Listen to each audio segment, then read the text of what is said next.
the general on the field. Get ready for the pressure. It's time to talk college football. Here he is, the Bomber. This is Bombers Blitz. The phones are open. Make the call. Join the Blitz. Here he is, the Bomber. This is Bombers Blitz.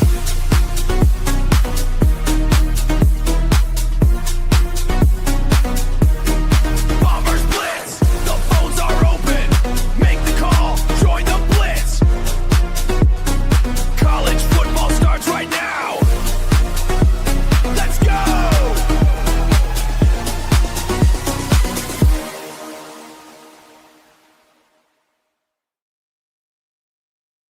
Hello and welcome to another edition of Bombers Blitz right here on the College Football Mafia channel. I'm your host, Nathan Bomber Brown. I'm by myself tonight in the wings.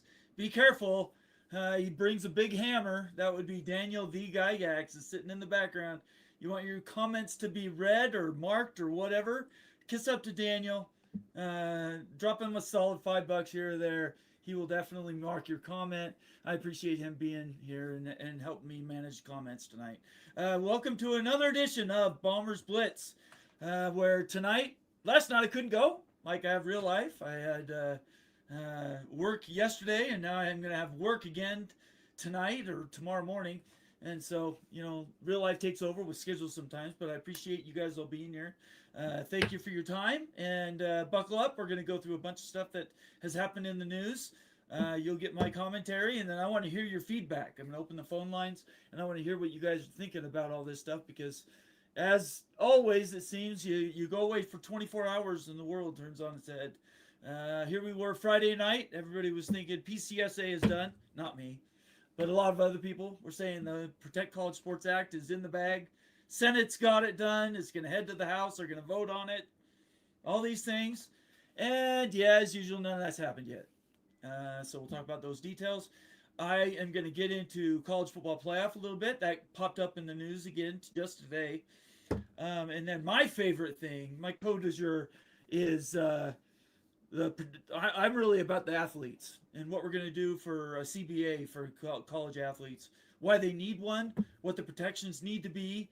We're going to talk about that again tonight. Protect College Sports Act does not protect college athletes. So I just want to make that very clear. That's what we're going to go through tonight. Lots of good news that's been reported we'll cover. And so I'm glad you're here. Thanks for spending the time. Make sure you follow us on Twitter, subscribe on YouTube.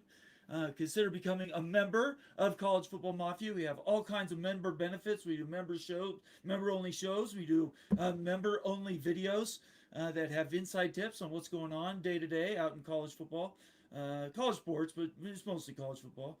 And then you can always leave a super chat to do either become a new member or to do a super chat. Just hit the dollar bill next to the comments box.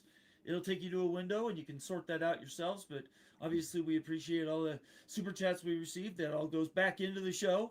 I guarantee you, me, Ute, and Moen, and for that matter, everybody else, we're not getting rich on this. Tell my tax person how much I should be.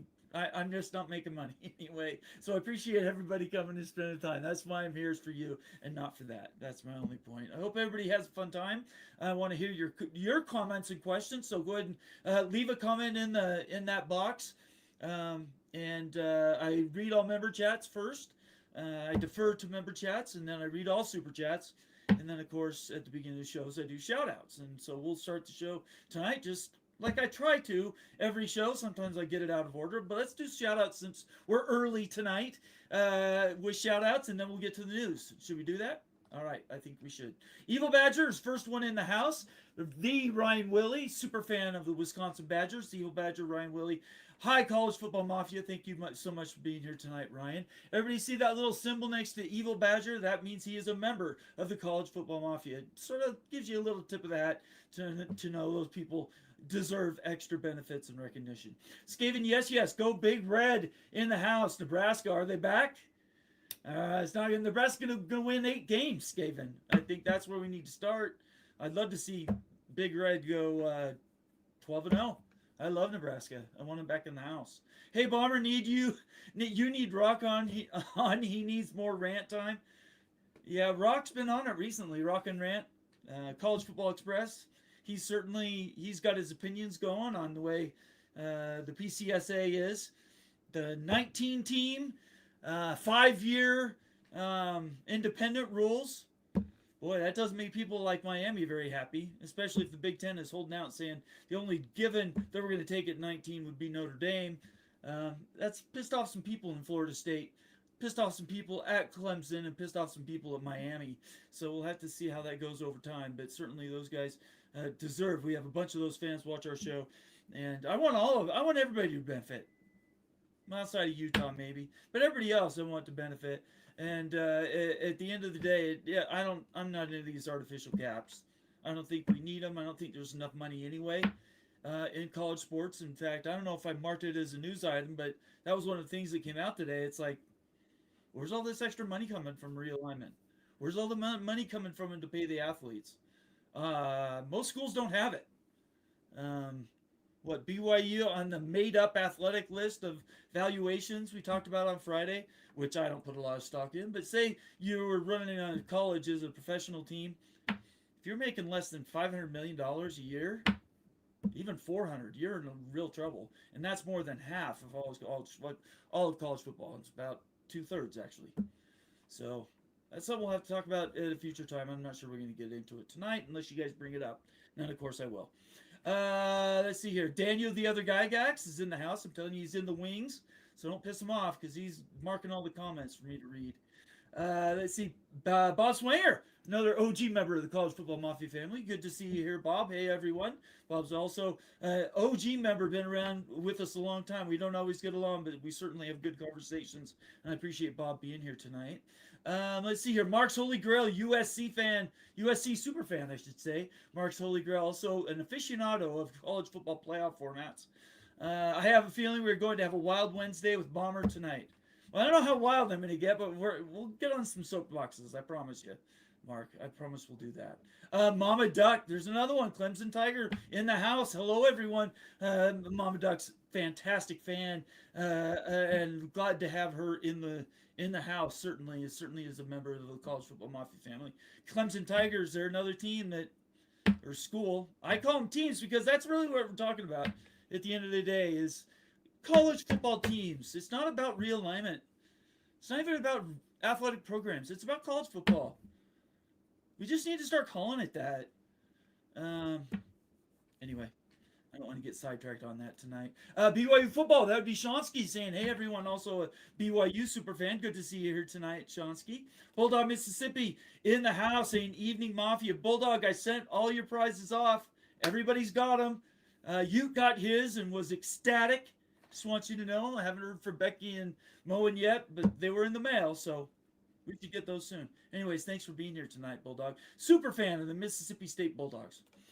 Kenneth Maynor, who's a super fan of 2 different schools. I mean, I'm a fan of many schools, but he's actually bipolar. He's a Florida Gator, and he is an Eastern Carolina Pirate in the house saying good evening all. FSU, let's see, FSU Pirate. I love this. That's a great name. 19-5 needs to go. Anybody who's a fan of Florida State's not happy about the 19-team cap or the 5-year independent cap. FSU Pirate, thank you so much for being here tonight. You're a newer member of the College Football Mafia, but I appreciate you being here. And I want to hear your comments. When I open up the phone lines, call in. Tell me what you're thinking. As a Florida State fan, the 19-5, hey, look, I lived it as a BYU fan. I lived Independence. And everybody says it's the greatest thing in sliced bread, and it's really not. 5 years is a long time to be independent. So I'm with you. I don't know why we need caps. James Rawson in the house saying evening. Good to see you here tonight, James. Make sure you hit the subscribe button. Give us a thumbs up. Leave a comment or question. Let us know how we do. And ring that bell so you get notifications in the future, both on Twitter and on YouTube. Let's keep going here. Old Dad 75 in Florida, another Florida State super fan, also a member of the College Football Mafia. Thank you for being here tonight, Old Dad. Yo, 24 days, let's go. First day of football cannot come soon enough. All right, I'm going to pause for a second. Who put your hands up and watched Hard Knocks last night? Seattle Seahawks. First time Hard Knocks has ever gone to a team the next year that actually did anything in the previous year. In fact, Seattle won the Super Bowl. It's Prime TV. If you don't have HBO, get HBO and just watch Hard Knocks, Seattle Seahawks. It is awesome. Got my Seahawks flag up too, by the way. MBM 357 OG, man, long time ago, member of the College Football Mafia. Haven't seen you for a little bit, MBM. He's a fan of the Oklahoma State Cowboys. Athletes have been placated enough. If anything, there needs to be more caps and restrictions. Okay, MBM. You know, I respect your opinion. I completely disagree with all of that, but I appreciate you being here and even leaving a comment. I appreciate that very much, MBM. It's good to see you. Good to have you back. I want you back in the fold, man. Love having you in the College Football Mafia. Let's see here. CFB Upstart here. Checking in, saying here. Good to see you here, CFB Upstart. I know you've subscribed. Thanks for being here tonight. Appreciate seeing you. Let's see. Go down to some more comments. We haven't marked. Rock and Rant says Congress equals Pig Latin for circus. Rock and Rant is a member of the College Football Mafia family. Also, somebody helps us around here at the show. Appreciate that, Rock and Rant. When I open up the phone lines, Rock, you can call in. I'd love to hear what you're thinking. I mean, I've been watching your Twitter feed. I think I know how you're thinking about the 19-5 or the Protect College Sports Act. Anyway, when I open up the phone lines, call in, Rock. I'd love to talk to you. Always love to talk to Rock and Rant. Follow him on Twitter, Rock and Rant, and on YouTube, College Football Express. Fantastic channel. Love to do that bump for him whenever I can. And one more comment. You can't limit salaries without collective bargaining. Not sure what part of this keeps going over people's heads. Yeah, you know, I need to go back. Remember back in the day? I don't know, you OG members of the College Football Mafia, remember when I used to do my little, I'm not exactly Professor Ute, but I did PowerPoint presentations, lots of words, explained why things should happen and why they should not, in my opinion. A CBA is fantastic for the athletes. You know why it's good? It protects both the athletes and the organizations that have the athletes. It protects the schools. What Rock's got here is exactly right. How do you limit athletes anything if you don't have a negotiated contract with them of some sort? It's impossible. It can't be done. That's part of the reason why you have unions in the first place. You collectively bargain their rights. At the same time, you trade some of your labor, right? So if you're in a union or you're watching the show right now, I'm not telling you anything you don't even know. You're part of the union. The union gives you benefits. If you're sick, if you have issues, the union will be there to backstop you. But in return, the union gets money, and they have a contract with the employer. This is how much this employee will get. This is how much they'll get after 3 years. This is how much. It's not hard. We've had unions over 100 years now, for heaven's sakes. You want to restrict salaries. You want to keep NIL valuations down. You want to keep your costs down, escalating as a fan of your school. You should be marching on your university saying, we want collective bargaining for the athletes. The minute you do a contract with them, you immediately can instill what?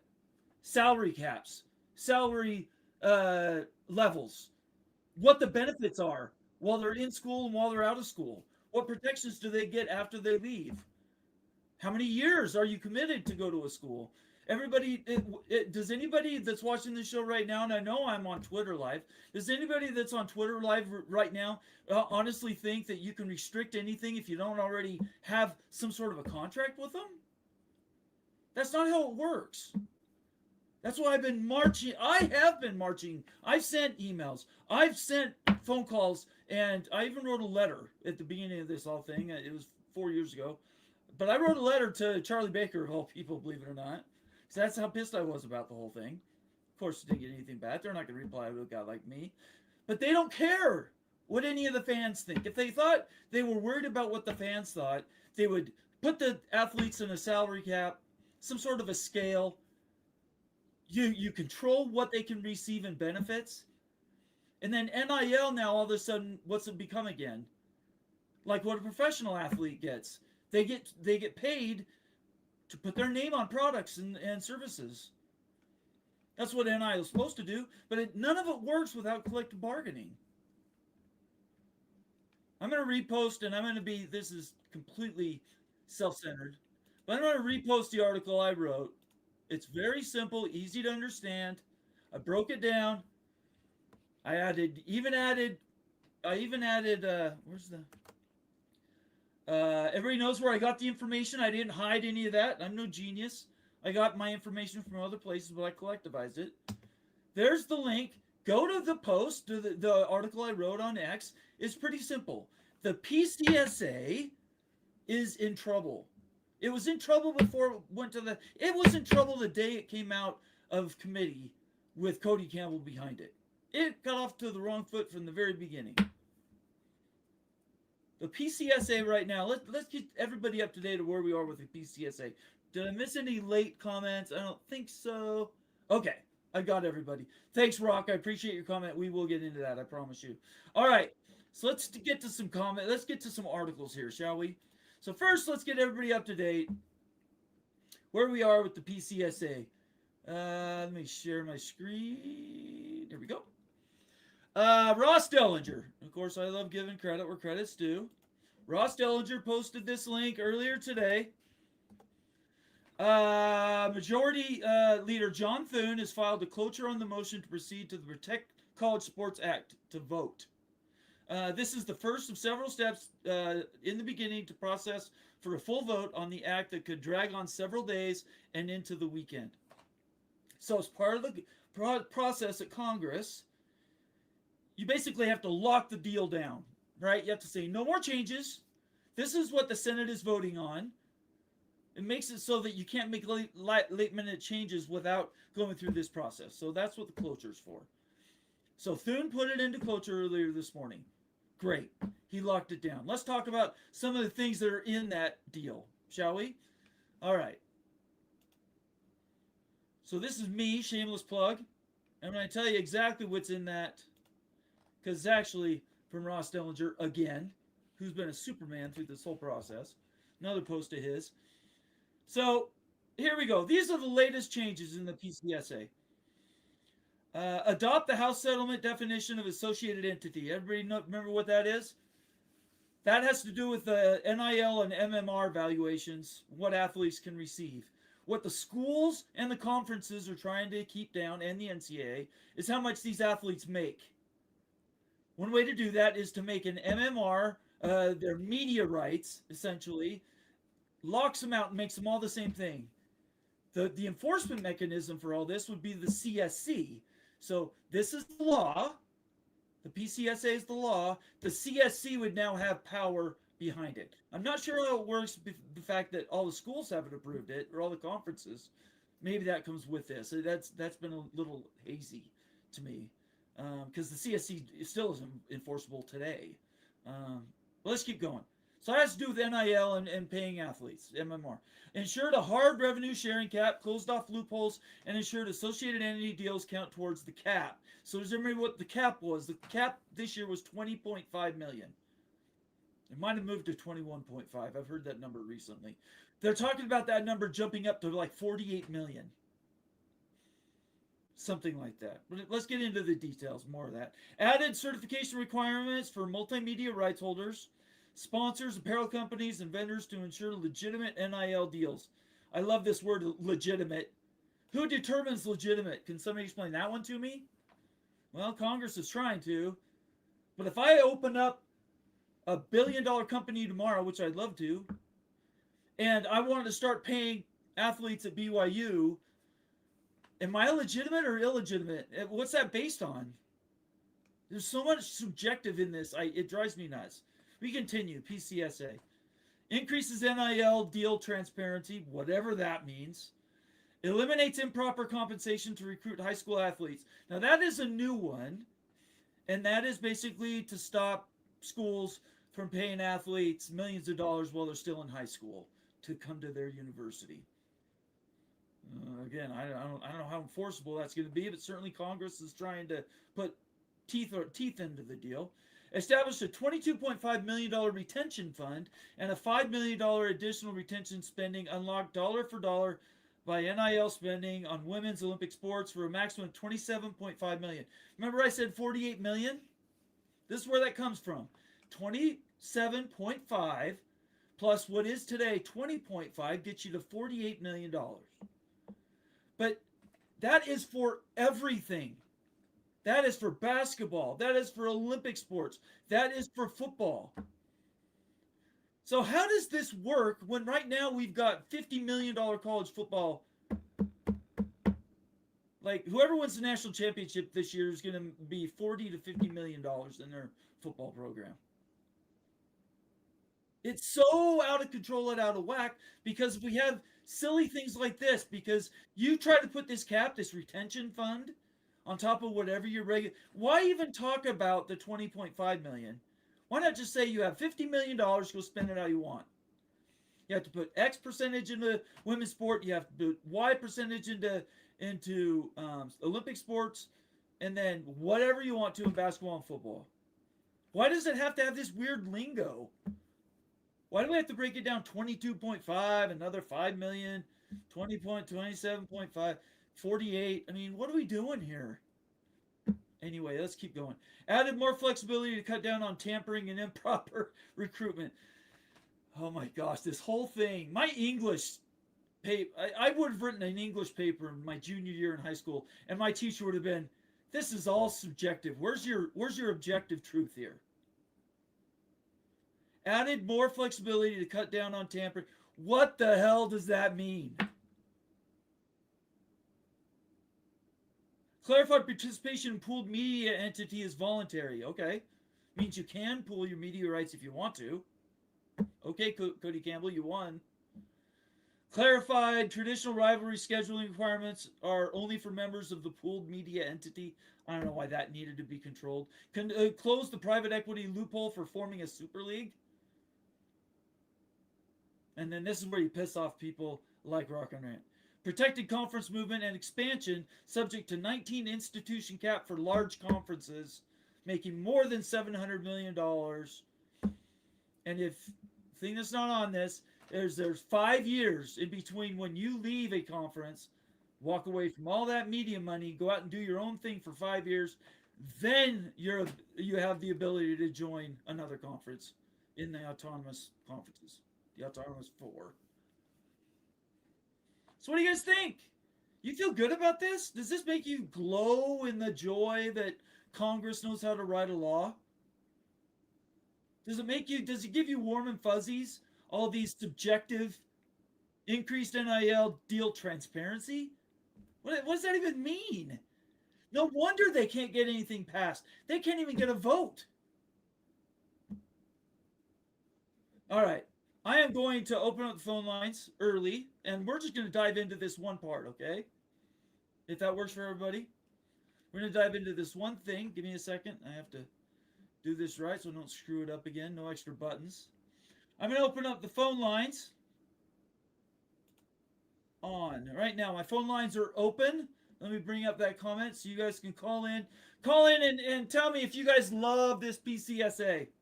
You love the direction it's going. 801-899-6203. 801-899-6203. Call in right now. In the meantime, I'm going to go through comments backwards, and we're going to spend the next probably half hour to 45 minutes just talking about this one thing. I want to know what you guys think. And if you don't want to talk, that's cool. We'll go 15 minutes. I can get on to more news. But this was the news of the day, right? Because they don't even have a vote on this thing yet. All right, here we go.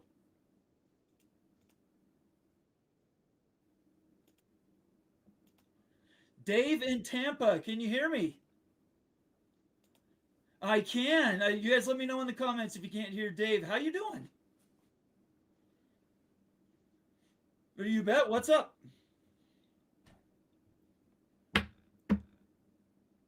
Oh, I'm sorry. Like family stuff? Oh, okay. Well, I'm sorry to hear that. Absolutely. Well, we'll see.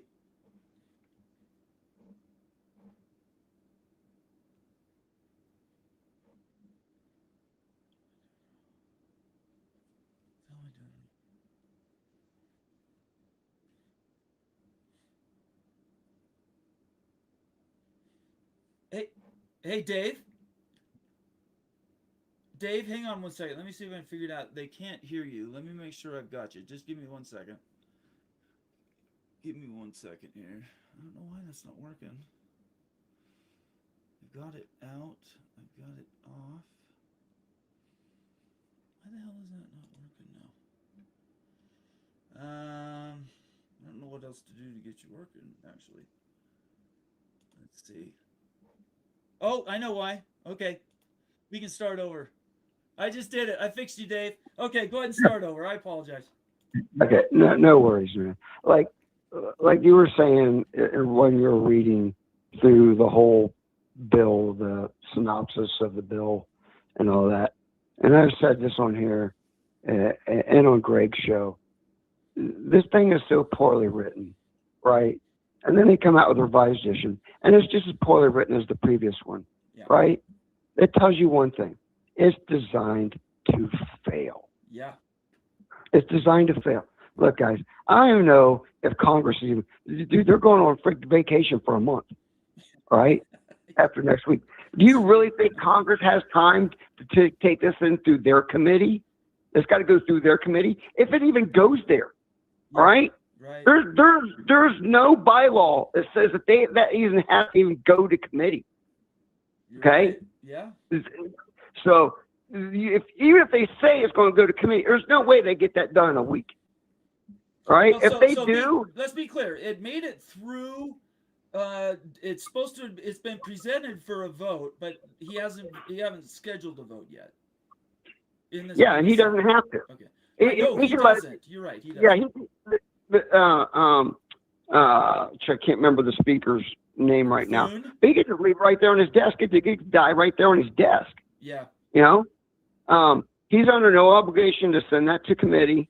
Committee has no obligation to freaking take that bill up and do anything, right? It could go to committee and die in committee.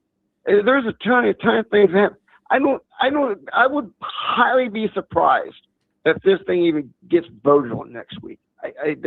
And when they come back, guys, look, when they come back, a lot of these people are having re-election, and there are some close races, folks. I don't know how much people pay attention to politics. There's a lot of close races in some places. So these people there's going to be some people on the campaign trail, right?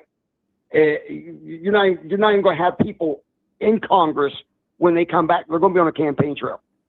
Okay? If nothing gets done this next week, well, I would most likely say nothing gets done with it this year. Okay?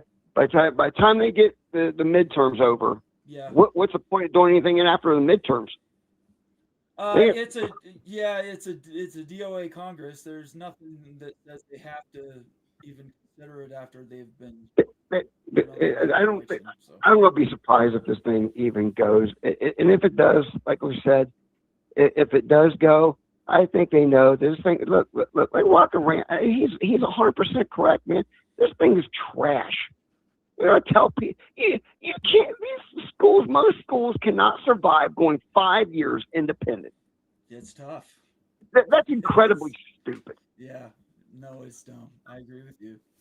Yeah. So I think let's assume you and I, since we're talking, let's assume it makes it through the Senate. They vote on it. They go on. Everybody goes on vacation. They come back. I found out it was September 8th is when the House is supposed to be back.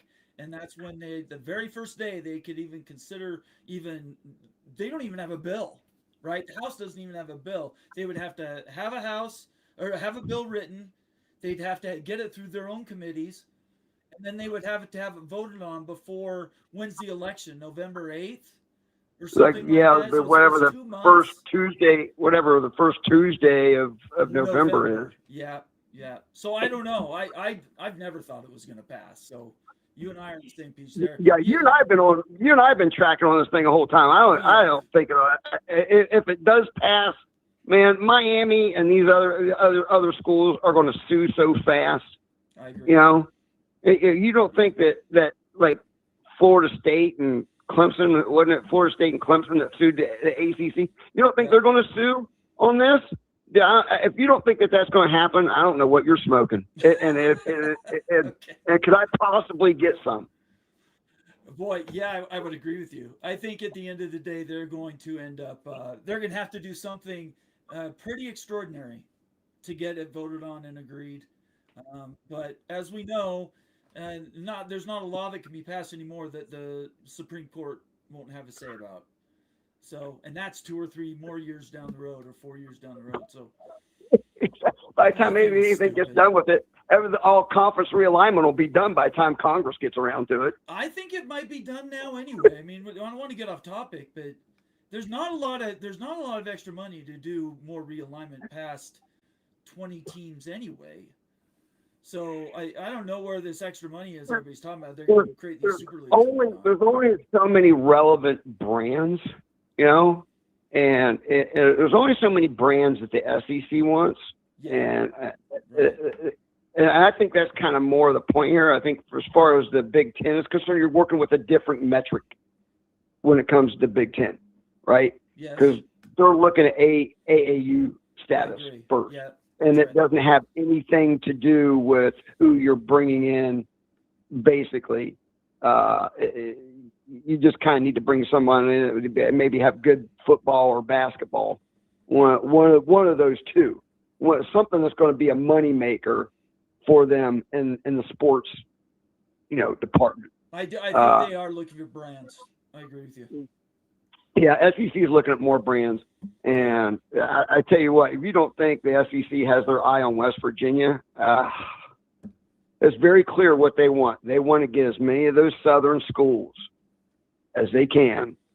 And I think Oklahoma State's on their list. At least one school in Virginia and North Carolina. Both Big Ten and SEC want Kansas. There's a few schools. There's probably 3 schools that the Big Ten and the SEC might, they probably really North Carolina, Virginia, and Kansas, where both of them would really have them at their top of their want list. But okay. Yeah, it's always good to talk college football. It's a good stress reliever. I appreciate you calling in, Dave. My Buckeyes, camp starts tomorrow. We're less than 12 hours away from our camp starting. Let's go. I'm into the season's getting ready. We got rated, which I don't really care that we got, in the coaches poll. That's something I flagged. Yeah, I don't know. I hate preseason polls too. I mean, I think I've always thought for a long time that preseason polls are the dumbest freaking thing of all time. They don't even make sense. It's like, dude, these aren't even the same teams they were last year, man. Well, we'll have to see. By the end of the season, at least a third of them will be completely out of the top 25. I'm going to let you go, Dave. Thank you for calling in tonight, though. Yeah, man. Thanks for taking my call. Of course. Yeah, we'll talk to you later. All right. All right. Bye. All right. Dave in Florida. Let's go. Thank you for calling in, Dave. You had some really good points there. I just want to clarify, and I did say it, but I want to say it again. We're not sure, and I'm going back here because I got a bell for the late great Evil Badger. The Senate's already, John Thune said it's going to be voted on, but it hasn't been put to the floor. There's rumors it'll get done Friday, Saturday, Sunday. If it does, great for them. I don't think it has anything to do with that, though. The PCSA, it's always been bad in the House. I said that from day one. Anyway, thank you, Dave, for calling in. I really appreciate that. Now I'm going to do some cowbell. Let's go here. Out of freaking nowhere, Ryan the Willie, super OG fan. Ryan Willie, Evil Badger fan of the Wisconsin Badgers, gave 20 new memberships to people who are watching right now. Thank you so much for being here, and make sure you thank Ryan for giving you a new membership, and I'm going to flag those people so you all know who you are. Make sure you shout out Ryan, tell him thank you, and let him know you appreciate getting a new College Football Mafia membership. We have benefit shows for members only, and then we also have videos that I like to think have content nobody else has. So I'm going to read off those 20 people. This is going to take a second. 20 is a lot. So I want to thank everybody for being here. And we'll start off with this. We'll go Lou at Large received a gifted membership. Chris Coe received a gifted membership. Linda, let's see. Lynn Dowry, is that right? Dalry, Lind, Lynn Dalry, received a gifted membership. Philip Roybal received the membership. Jace 002, Noel Ramirez, Nick Kelso received a membership again. Nick's been around a minute. Antoine Johnson, Nick Kelso, Clay Johnson. Clay, I haven't seen you either. Good to see you, Clay. Cyber Mist, Larry Lima Vibes, Old Hass Hank, Kurt Cersei, Has Been and Sue, I guess. Has Been and Sue. William Chambliss, Rufus Michael, Frank Ryan, Coy 34, Rock and Rant received a gifted membership. MBM 357. All of you, that's 20 of you. Thank you so much for Ryan Willie giving you guys new gifted memberships to the College Football Mafia. It's something I've dreamed up in my, I don't know, when I was a teenager 40 years ago, and I cannot tell you how humble I am whenever we have gifted memberships. If you received a gifted membership, make sure you thank Ryan in the comments. Let him know how much you appreciate it. And then do dive in once this show's over into our back catalog of live shows and member-only videos where we share stuff that we might get to weeks later, but they're early tip-off information that we do receive that at the time would have been ahead of its time when you received it. So thank you very much, Ryan, for that. Thank everybody for being here, even having 20 gifted memberships tonight. It's very heartwarming, and I appreciate all those new members. And then at the same time, Jim Skinner gave a $20 super chat. Thank you so much, Jim Skinner. Let's see. If the Senate overwhelmingly approves the PCSA this month, which would have to be pretty quick, watch the House raise the conference limit to 20. I could see that happening. And drop the 5-year independent status for schools changing conferences. I don't think that's going to happen. If not, they move before it is law. So let's break that down into pieces. If it's approved by the Senate, let's assume it gets more than 60 votes in the Senate. That's great. The House now has to write a bill. It'll probably take a fairly cut and paste here, but they write their own. They have to vote on it in committee. They have to vote on it in its entirety and approve it, and then it has to go to reconciliation. All that has to happen before we have the election in November. Could it happen after the election? It absolutely could. Is there going to be political will to do anything after the election? I think you could argue that one way or the other. I personally don't think so, but I don't know. Jim Skinner's point here is it's very on point. I've always thought 20 teams to the conferences was the number. I don't think it needs to be limited, personally. I don't think we need a limit. I think the conferences would even out, get to 20 pretty simple. And then it restricts movement between conferences as well. But let's say 20 teams to each school, or 20 schools to each conference. You say you drop the 5-year independent thing. That obviously still could happen. The House could drop it, and then if it's dropped, then maybe they meet somewhere in the middle with the Senate in a negotiation. Maybe not.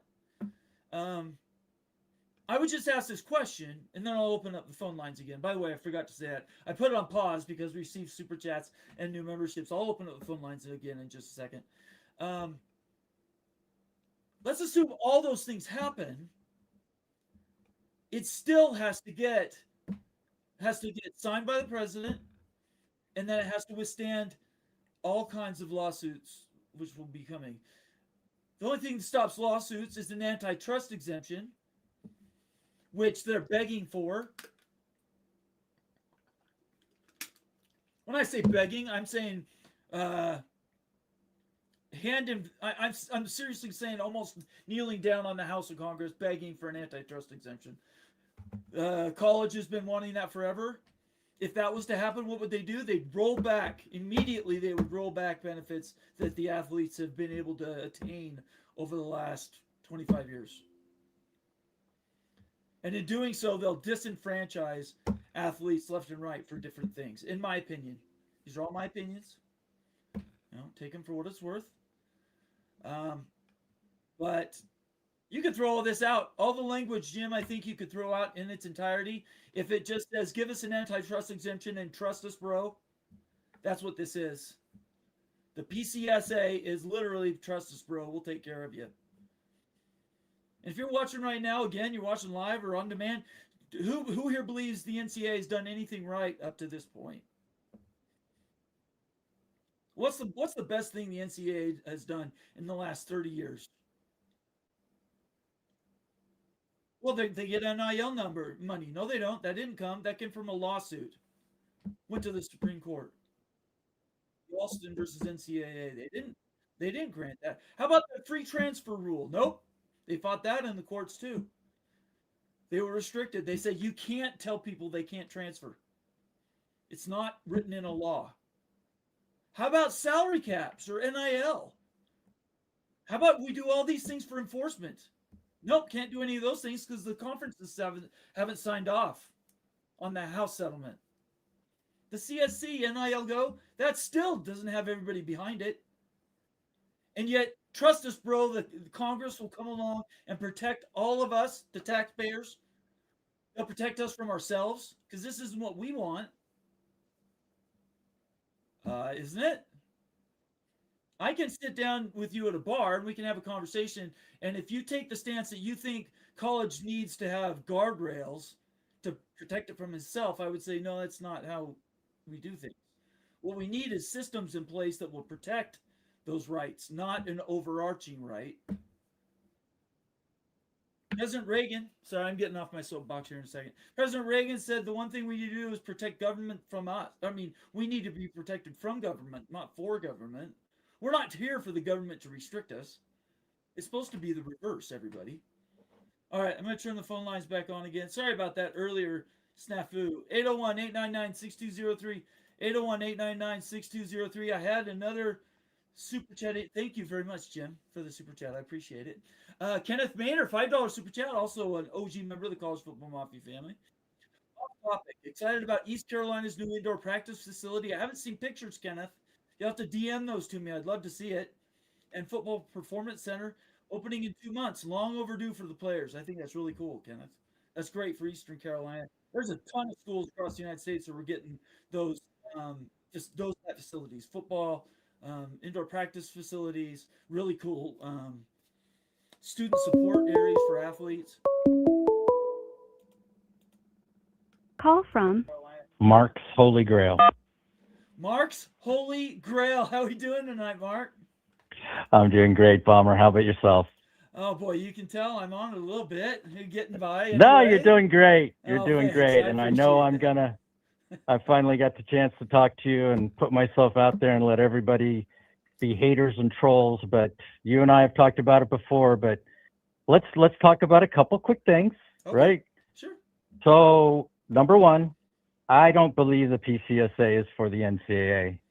It's actually stopping the NCAA, stopping the Big Ten, stopping the SEC from one of the two things that I think is the most important issues right now, which is stopping the Big Ten and SEC from breaking away, threatening the Super League, and then possibly expanding to 48, 72, whatever. That's Cantwell's number one. My opinion, that's Cantwell's number one issue here for her, is to stop the Pac-12, everything else. I'm not saying everything's right, but that's her number one issue. And then the reason I get on here with everybody else, I'm saying the number two issue is she has said the SCORE Act, which was trying to take away any chance of employee status, would not pass. So they came in neutral on employees. They came in with, we're going to give 5 extra years of healthcare after they play. They came in with and said agent registry. They came in with federal NIL. So they came in with a bunch of stuff that's better than what the SCORE Act was. And yes, you and I both agree, they should have had athletes involved, but they didn't. But guess what? So what she did is, and then like Moen was right about, and Greg and a lot of other people, they came in with this bill that said, we're going to start here with some unreasonable stuff and we'll negotiate back. And one of the things they came in with was, we're going to not let you guys expand at all. And now they have negotiated back to the 19-5. So one of the only reasons I wanted to call in was to tell you that obviously the 19+5, to me, I'm not agreeing with it. I'm not saying it shouldn't go to 20.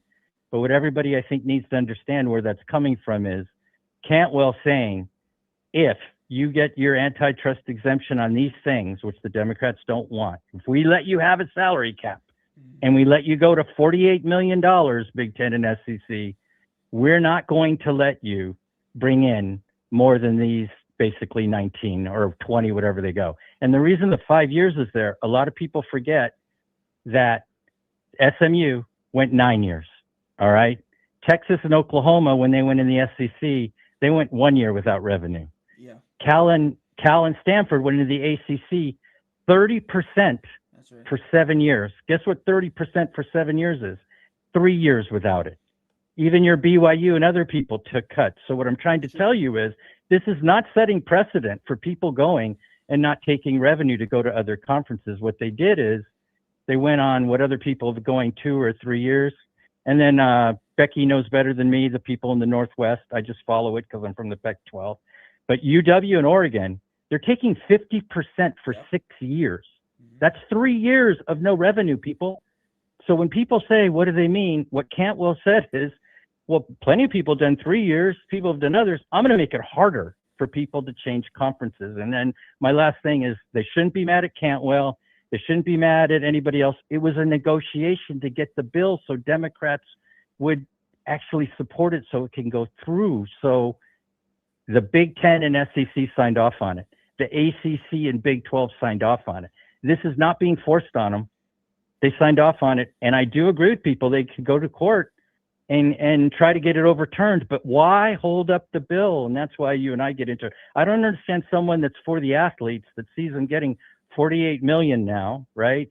And is seeing all these other things coming in the bill, thinks the PCA is against them. What they did wrong was they didn't have them, as athletes represented. And yes, in theory, a salary cap, I know you agree with it, but again, you've heard me say it before. Look what Major League Baseball has with no salary cap. Is that what college wants? Do they just want to blow up the whole sport because eventually, because of principle, they can literally just say, let's have the Dodgers and the Yankees and Mets? And that's what Cantwell's doing here. I'm not going to give Cruz a lot of credit because we all know if Cruz had it his way, we would have had the SCORE Act, right? Yeah, that's true. I know I'm talking a lot, but if it was Cruz, it'd be the SCORE Act right now, right? Right. But Cantwell and some of the others said, no, you cannot say that they can never have collective bargaining. Now, the athletes, if they ever organized, if they'd ever get out there with all these other associations, if they ever get out there and say, we want to organize, they legally can, because Cantwell and these people said employee status is neutral. So I just wanted to go through the things. I talked to Rock and Rant and everybody else just kind of funny around the chat. Please, guys, there's a lot of good in this bill. And yes, you could go through the Constitution later, but it's like this bill versus what we have now. Let's go A or B. What do people want? And I totally empathize with Florida State and Miami and Clemson and all those, because the reason I've always told you I don't like the realignment stuff. The Big Ten and SEC are the most secretive guys, the most selfish guys in the world. I don't think they ever had any idea they were ever going to bring in more than 1, 2, 3, or 4, and they wanted to have everybody make their best offers. And so now there's 4 spots available. And then the last one is it's hard to write in the chat, but I don't know if other people, you know me, I get into this stuff too much, but 19 is the perfect number for them to go to 10 conference games and a 15-week schedule. If they go to 10 conference games, which the Big Ten already let out there, that's what they want. And the SEC goes to 10 conference games, which is what both networks want, Fox and ESPN. They want 10 conference games for higher ratings. If they go to 19 in each with 10 conference games in a 15-week game schedule, I did it on AI and a couple different platforms, they can each have 10 home games and 2 non-conference. So I think that's why they landed on 19 and 5, because the Big Ten and SEC know that. And if it goes to 19, they can do it. And yes, they could go to 20. So I'm not hanging on 19.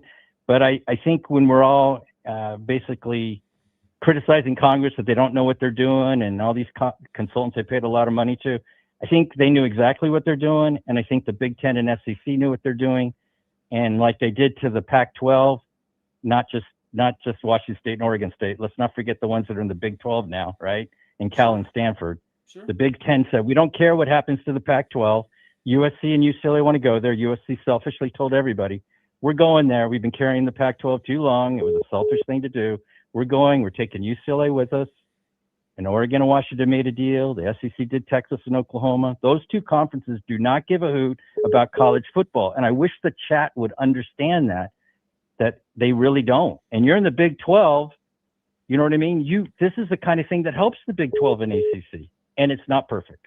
I'll leave it at that. So you would rather have something flawed that has 50% of all you want rather than taking the time to write something that's more perfect. That's what you're saying? Yeah, well, I definitely think that Cantwell and Cruz and the senators remember, this just not this year. They've been working on this for 5+ years, and they're never going to come back and do anything if they don't get, they don't both get something. This is the closest to the sides that both have gotten anything. You know what I mean? It's like, again, for you and me, go ahead. Yeah. No, go ahead. Go ahead, sorry. I was going to say, you and me are both athlete type people, but I, unlike you, believe that in pro sports, which is what this is now, you have to have a salary cap. Because if you don't have a salary cap, then you might as well just have a super league. Okay. And if you're going to have a super league, go ahead and do it. But you have to have a CPA in place to instill any type of caps. Well, but I would tell you, let's just go by actions. Nathan, I'm not even trying to be a smartass. They have a salary cap now because people keep forgetting, because there was a House versus NCAA settlement. And that settlement, no, I'm not saying they live by it. No, they're not living by it, but that's what they're trying to do. I'm saying they set one. They don't enforce it. They don't use it, but they got a court judgment, and they basically did this number, right? I'm not saying they're enforcing it. But that was, a lot of the House settlement was arbitrary. It was half written by a judge who was settling a court case, a civil court case. It's not based on, it's not a law. It doesn't. No, but it's create law. It creates precedent. There's a huge difference. No, I'm not an attorney. I'm telling you. Let me ask you this. Let me back up. Sure. 5 years ago, if this thing would have come out 5 years ago, how much more support would it have than it does now? If it would have come out 5 years ago, before Alston or after Alston? 5 years ago. Alston's everything. 21, right? Alston is 21, June of 21. If it would have come out the same time as the Alston ruling came out, and they'd done concerted writing and actually created a law that went along with what essentially the United States Supreme Court was dictating, how much more acceptance would it have then than it does now? I mean, the horse is already out of the barn. You can't unwind all that tether just because they're away. But I think, you're great at this. I'm not trying to put words in your mouth, but the NCAA in 2021 was trying to do everything they could to basically stop from what's happened already, right? Yeah, but they blew it. They still are. Yeah, right. No, but they blew it.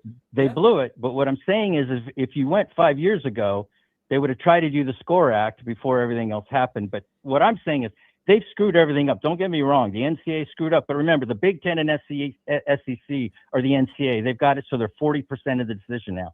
The Big Ten and SEC are 100% of the CFP, which, always works me up. The ACC, Big 12, everybody else, we're sitting here with the CFP. The most important thing we all talk about is 100% decided by the Big Ten and SEC. So it's not the NCAA. But then we go to the NCAA, we blame the NCAA. They're 40% of the vote, the A4. If you go, you do some of this, but I listen to a lot of podcasts, trustees and presidents and all these other people. All they're saying is we paid 50% for this House versus NCAA settlement. This is the 134 schools that aren't in the Big Ten. They paid 50% of what 90% of that money is going to the Big Ten and SEC athletes, right? The $2.8 billion. They paid for all that money. Yeah. But that wasn't an NCAA other people. That was the conference commissioners of the A4 plus President Charlie Baker going and making it. The only reason I bring it up is it's all perspective. This is a negotiation to try to fix what these guys screwed up last year. If you're Montana State, do you think the House settlement is serving you and your athletes? No, you got tricked. No, of course you're not. What do you mean they didn't even get, what do you mean they didn't get it? They weren't tricked at all. They didn't even have a voice. Again, the whole thing is written and based off of something that was never a law in the first place. The House settlement is not a law, so you can't. No, but that's how they're run. Well, okay. Listen to you, Mark. Okay. Go ahead. I'm saying this entire bill is structured around the House settlement. You might as well just take all the words away and just say House settlement, agree or disagree, yes, no.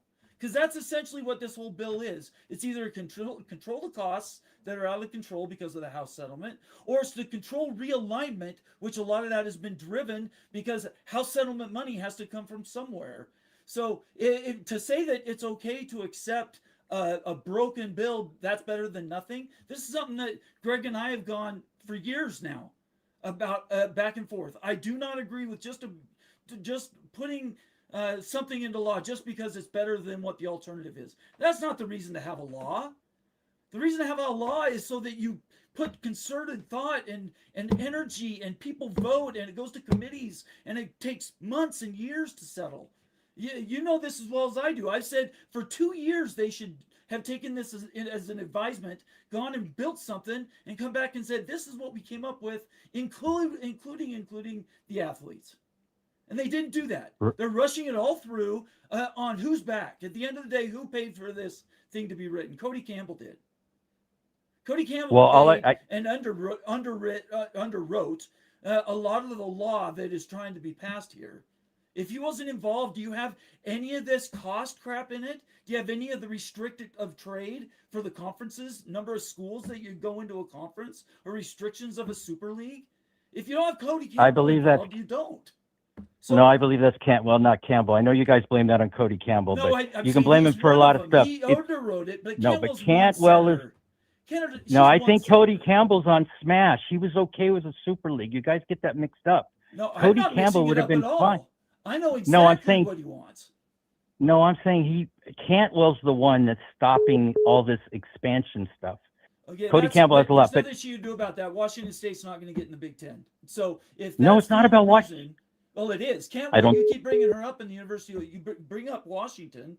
You bring up Cantwell. She's pissed off because of what happened to Wazoo. She's actually a senator who cares about college football more than just Wazoo. Everybody keeps thinking it's Wazoo. The Democrats have been for athletes too. They just can't get everything in. But the three things I want to tell you, because a lot of these guys care more about football, this other stuff. The House versus NCAA settlement didn't have anything to do with the transfer portal. That's part of this law. That came from guys like us, right, who are tired because of free agency. It's screwing up our sport. So the transfer portal is part of this to be able, they're restricting athletes. I don't in principle like it, but college football fans like it. To me, it shouldn't be that way, right? But that's part of this. That's not House versus NCAA. 5-for-5 eligibility. Everybody says they don't want pros. That's in this. It's broken. Agent registry. 5-for-5 is broken too. That's No. Again, I'm just telling you, there's things in the bill that didn't have to do with House versus NCAA settlement. And these guys wanted to codify House versus NCAA. I, like you, thought it was a bad deal, but that's where it started from, was codifying it, right? And you're right. But the one thing you and I disagree is, and you have great optimism and idealism, the athletes and the committees and the 2 years, everything else, it was never going to get past the power of the Big Ten and the money people. They were always going to be making the decision. Cantwell and the bargaining at least got the athletes something. Like one little thing. I'll end on this one. I know there's even some comments in it. To give the players up to $48 million, okay, on the salary caps is a win for them. And Nathan, don't forget this. There's no salary cap on them. They can get as much NIL as they want. They can get as much NIL from Armour, Nike, everything else. They can go. That's the difference right now because they don't have a CBA. You can't be Kawhi Leonard in the NBA and go get money from other people in the CBA. Right now, these college athletes can get up to $48 million from the universities, and they can go get whatever they can on the outside as long as, and you're right, there's no enforcement. You've been really right about this, and I'm with you. There has to be enforcement. So the government's trying to put a commission together and get enforcement. But again, don't just think the bill is about the House versus NCAA settlement. It's about other stuff, and then it's a compromise. So I you know me, I respect you a lot. You're for athletes, you're for CBA. You can have a CBA when this passes. I know. There's nothing stopping a CBA from here. But It. then the athletes have to actually want it. So that's the real issue, is if the athletes really want it. So I've taken up too much of your time, but I love a lot of the guys, Rock and Rant and Millen. I go against, but I don't think these guys are saying enough good about the bill, and then realize that the Big Ten SEC signed off on this. It's not like they didn't sign off on it. But see, this is my problem, and then we can end it here, Mark. By the way, I always appreciate when you come in. I don't have a problem disagreeing opinions and all these other things. Yeah, Why do we talk about this bill at all with the SEC and the Big Ten as the lead line? The fact that we have legislation. Why do I? No. The world. Oh. Why does anybody? Okay. Why does it matter? They are not writing the law is written and passed in the Congress. They are people that have an influence, but they are not the ones who are supposed to be driving all the change or lack of change. And that's of all of it. That's the thing that pisses me off the most. Why is the first thing anybody talks about when this comes up, the Big Ten and the SEC signed off on it, so it's okay? That by itself means that it's okay to get going. That it's okay that I have no rooting interest outside of the University of Washington and the Big Ten or the SEC. I like watching football, but this is an act of Congress. This is as big as like declaring war or some of these other things. And for people to continue to refer to the SEC and the Big Ten as the ones that really they approve it, so everybody else is just supposed to go along with it. If you really want to boil it all down, that's the thing that bugs me the most. Because they have an undue influence in college sports right now, especially in college football.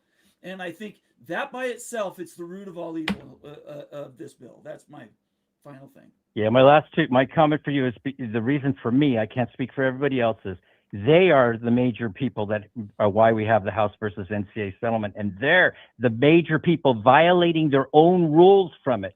I know, all this stuff we saw in the news for a year was that, no, I'm saying they were the ones that violated the rules. So now we needed to go that we have to have someone in Congress that transfer portal and eligibility is because they kept violating their own rules. That's all.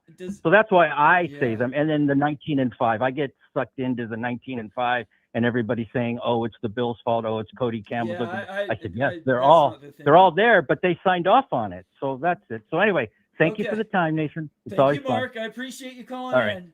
Always spirited. Okay. It's great to talk to you. All right. Okay, bye. Me and Mark's Holy Grail. We'll go back and forth. We could do that for hours. And we have done that for hours on phone calls. So I appreciate everybody putting up with that. But I think that brings up some really good points. What Mark is saying, and is that what you guys want? Is it better to have something than nothing? That's what I know. That's what Greg, Peek Around the Corner, Greg Flugar says. It's better to have something than nothing. That's not. Call from Kane the Diesel Freak. To accept, press 1. To send a voicemail, press 2. Oh, shoot. How do I make this go away? Don't go anywhere. Let's see. Decline that one. Call. Hello, who's this? Sorry. This is Kane the Diesel Freak. Okay, You're Jason, I got you now. Buckeye fan? Yeah, go ahead, Caden. Anyway, go ahead. I've got a question for Mark Rogers, the voice of college football, since he decided to call in. And fun fact, Nathan, that man that just called in insulted me 3 months ago. Fun fact on social media. You'll have to take that up with Mark. I don't have anything. Oh, I'm gonna take it up with him. Okay. I'm gonna take it up with Mark here. I've got a question for Mark since he wants to be the smarty guy here. Mark's pretty smart. Mark's pretty smart. Yeah, but this is a question for him to think about. Mark knows what he's talking about. So. Yeah, I know, but this is something for him to think about. Okay. Does Congress really need to get involved with college football? Because in my opinion, they don't. And that's just me. Now, call me an idiot. I don't care. That's what I think. Okay. All right. You and Mark can disagree on that point. That's very good. So I'll be talking to Mark about his remarks here next week. Well, he didn't say anything that's objectionable, to be very clear, Caden. Objectable.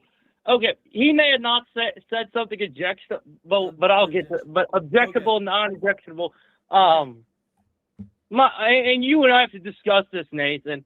The whole NIL and all this Congress crap with the NCAA is ruining the sport that we love. And I've said that dozens of times on here. I've came on here dozens of times and said that, and I've said that, and not even NIL, but money is the root of all evil and all this bull crap that's going on. And in my career, it's like what the heck are y'all doing? Like, what's the point of all this nonsense? I get you want kids to get paid, but y'all don't need to be blowing this up like it's some kind of supermarket. Like, Jesus Christ. Okay. Lord.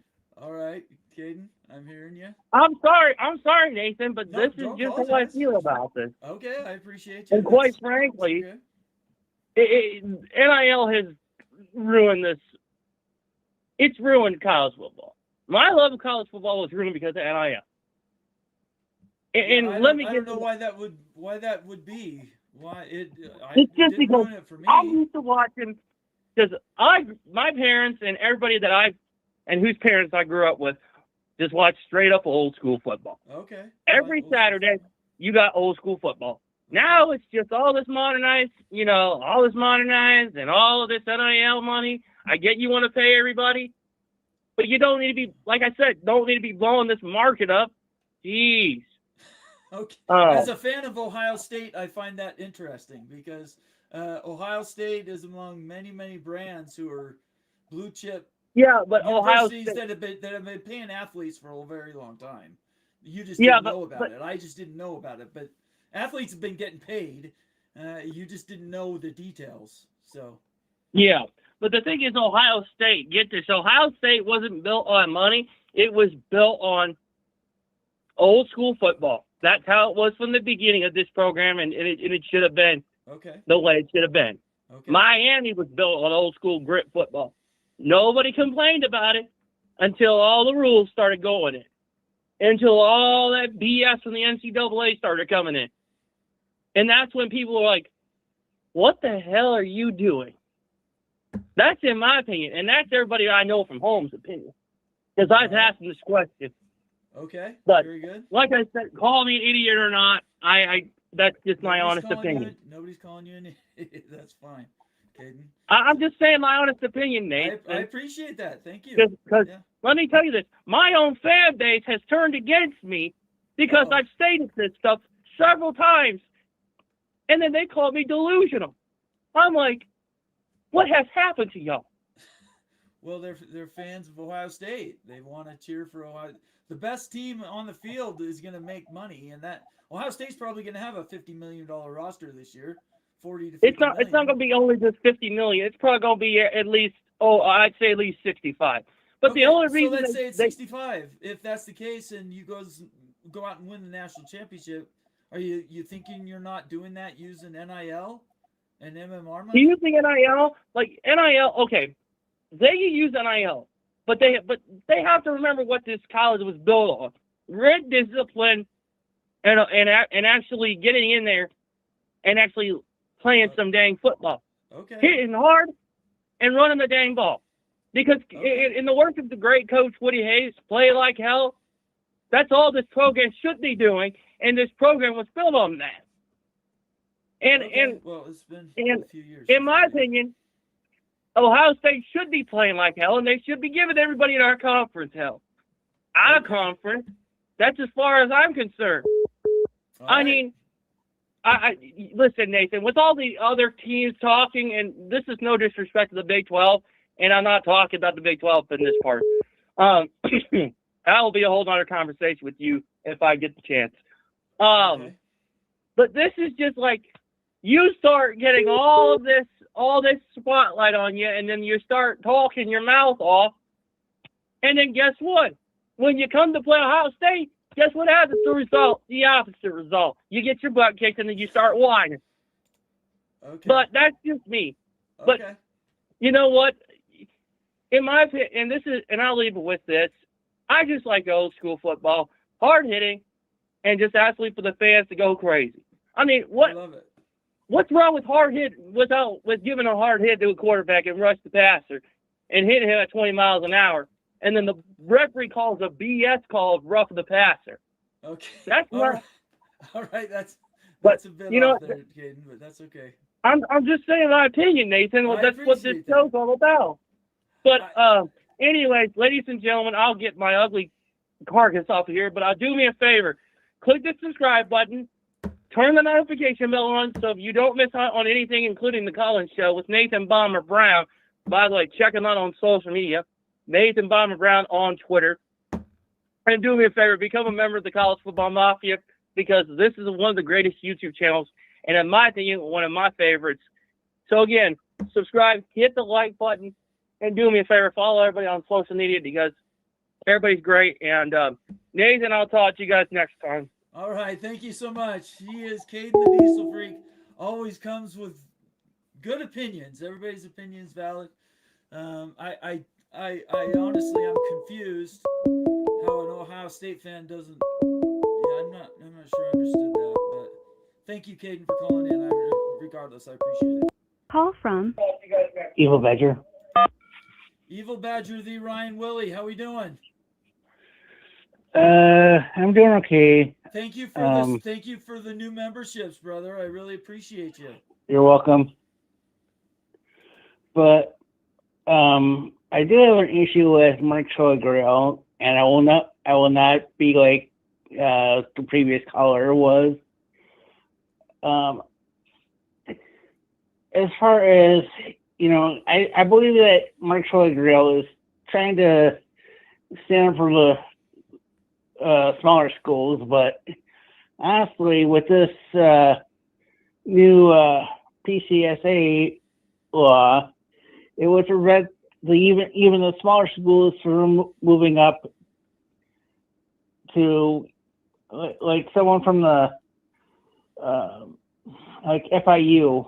I think they want to get to the American from where they're at, and maybe South Florida would like to get to ACC if there are schools that leave the ACC, and it prevents everyone from doing that. So you're talking about Clemson, Miami, and Florida State leaving the ACC. That's what you're talking about? Yes, and then the ACC would probably want to backfill. Yes, probably. With probably Florida Atlantic and and South Florida, and that totally blocks that, and it's because the government, the senators in the House, the Congress people, hate the SEC and the Big Ten because they make the most money. So let me slow you down. So earlier we talked to Mark, and he says there was undue influence by the Big Ten and the SEC. And they're getting more of what they want. You're saying they're not getting what they want. What I'm saying is, I believe is the way he was talking that he is for the smaller schools, but the smaller schools are going to be affected by this law also. And I still personally believe that this law is affirming communism. It prevents free association. Okay. And it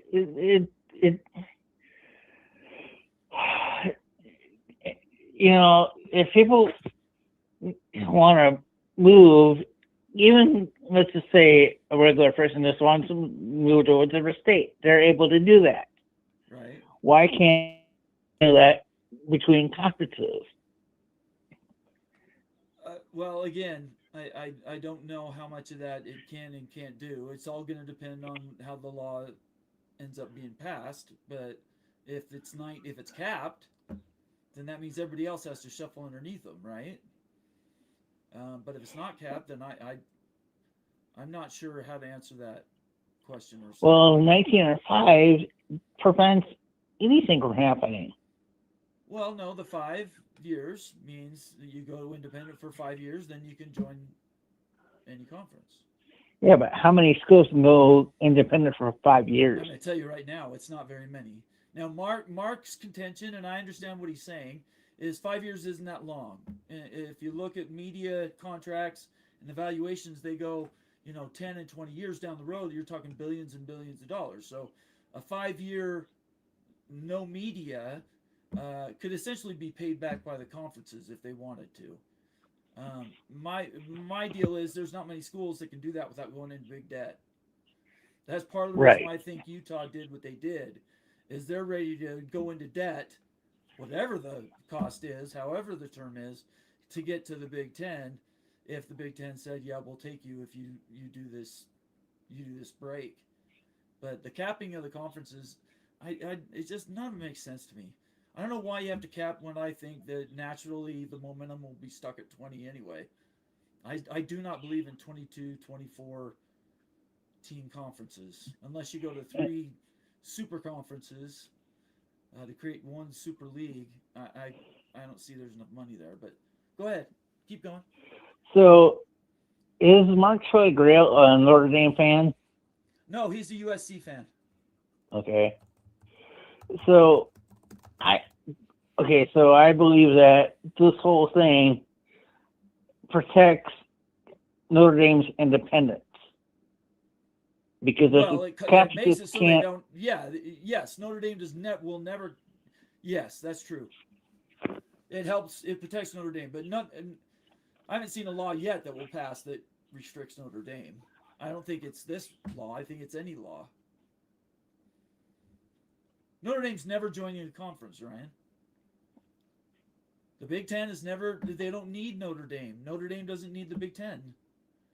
As long as they have their playoff access, why would they join the Big Ten?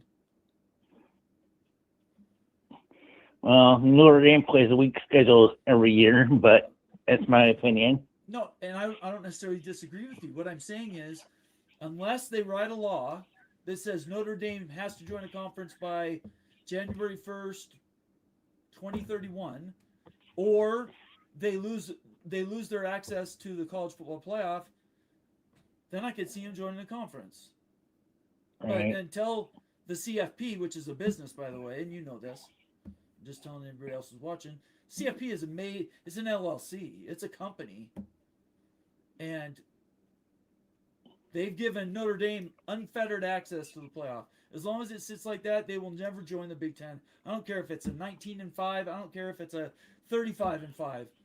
There's no reason for Notre Dame to join a conference, and I don't think they ever will. Well, I think it was a mistake for the Big Ten SEC to allow that. I agree with you. All the conferences, I think they should have reined them in years ago. Yeah, I agree.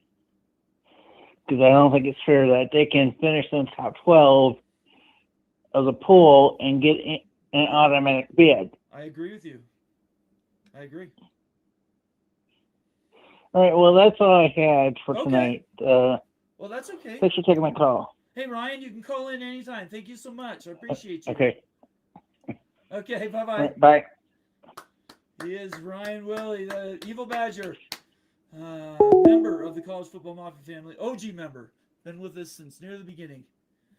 All right, I'm going to pause here for a second because I want to get some comments in. Hang on a second here.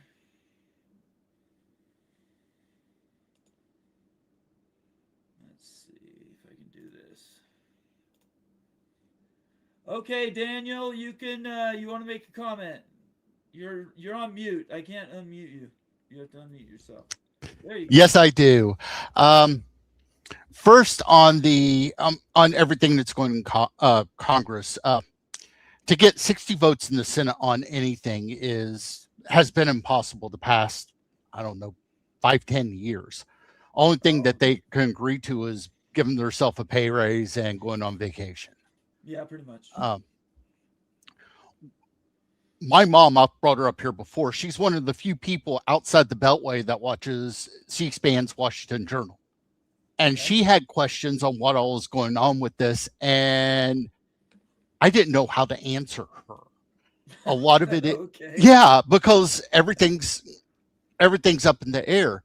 And talking about this being a priority for the president, she made it sound like it's not a priority because, like I said, she listens to Washington Journal. It's the SAVE Act, getting a budget passed, and something else, and I can't remember off the top of my head. So, yes, it's on the list of things to do, but I don't think it's that big of a priority. Okay. And I think the 19-5 deal is absolutely rubbish. Why?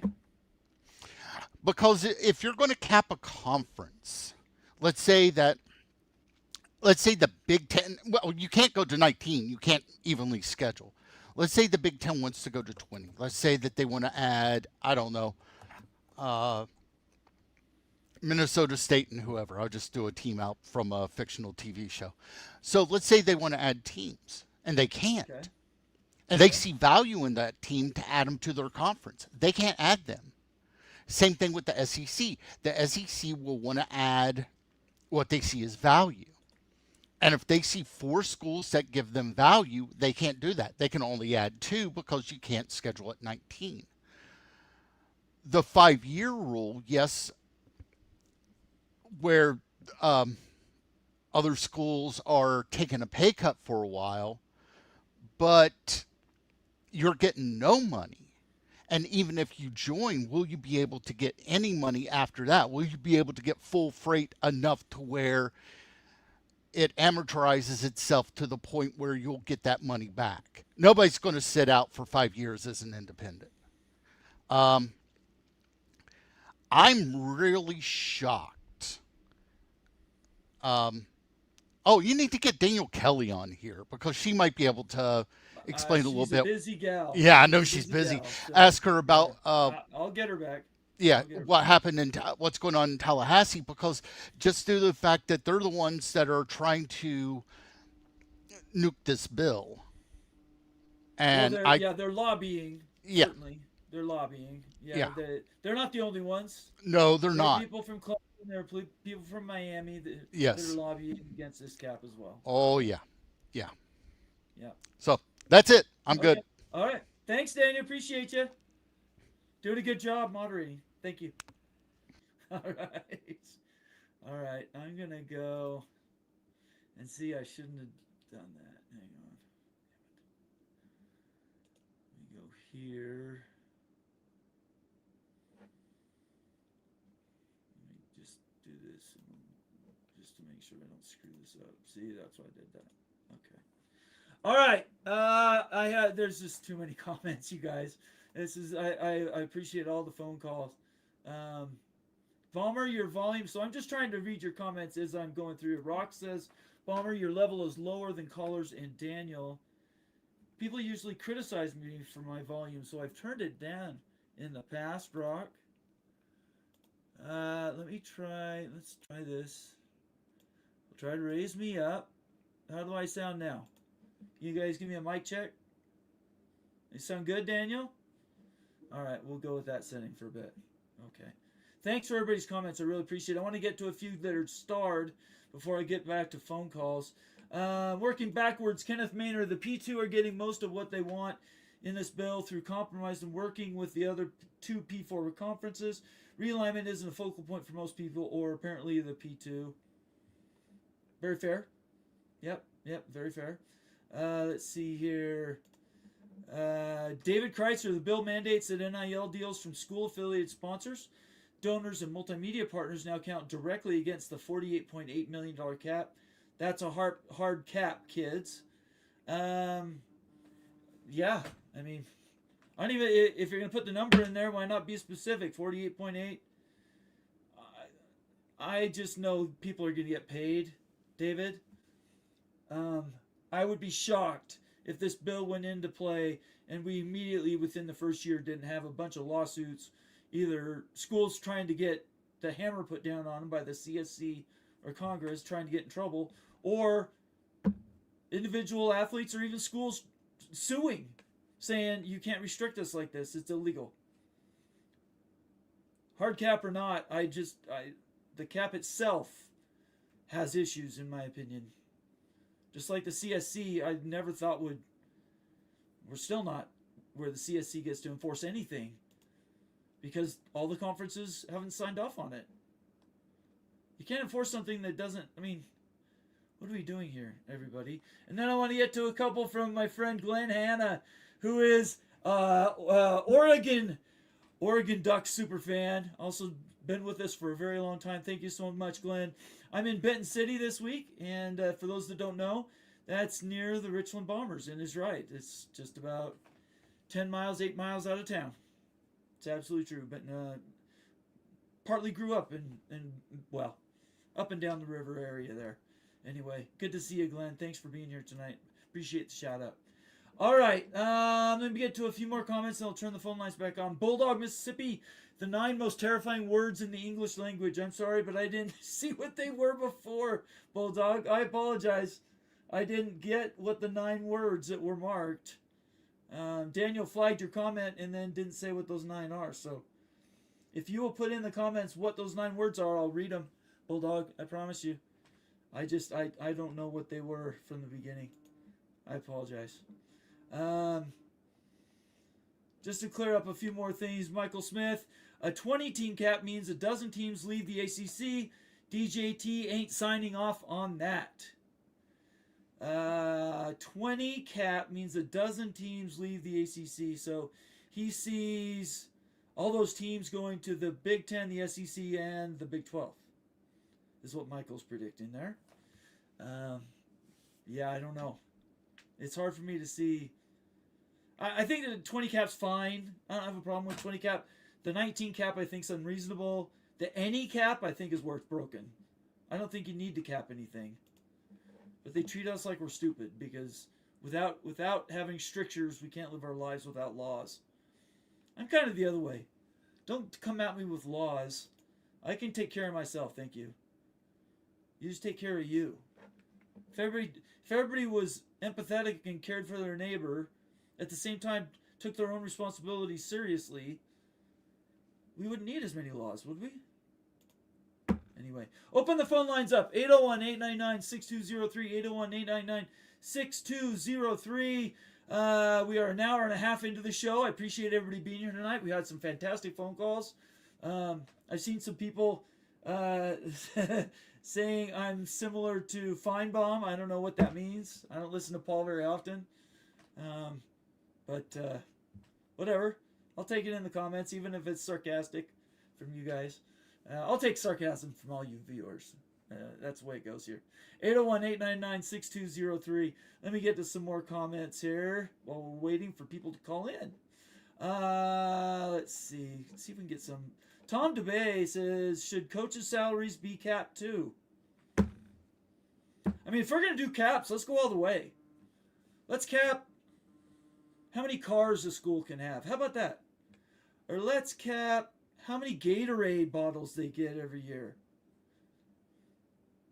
Cam Rising loves Gatorade bottles, loves taking them out.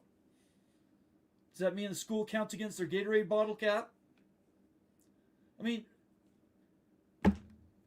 what do we do? We are all too stupid. We have to live our life with caps at the end of the day. All right. Let's see. I'm sort of at a crossroads. Do you guys want to call in? If you do, I will finish the shows with call in. Otherwise, I can get to more news. There was a few other things, but we got sort of stuck. This is my fault. I'm driving. I take responsibility for screwing this up. The management committee for the CFP is now talking about the CFP format again. 12 teams, 14 teams, 16 teams, 24 teams. How many do you guys want? Y'all know I want 24. And I don't think it lessens the regular season. In fact, I think it enhances the regular season. Here we go.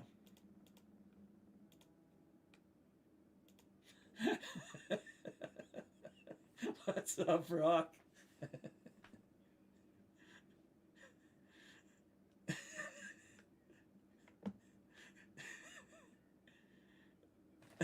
Okay. All right, give it to me.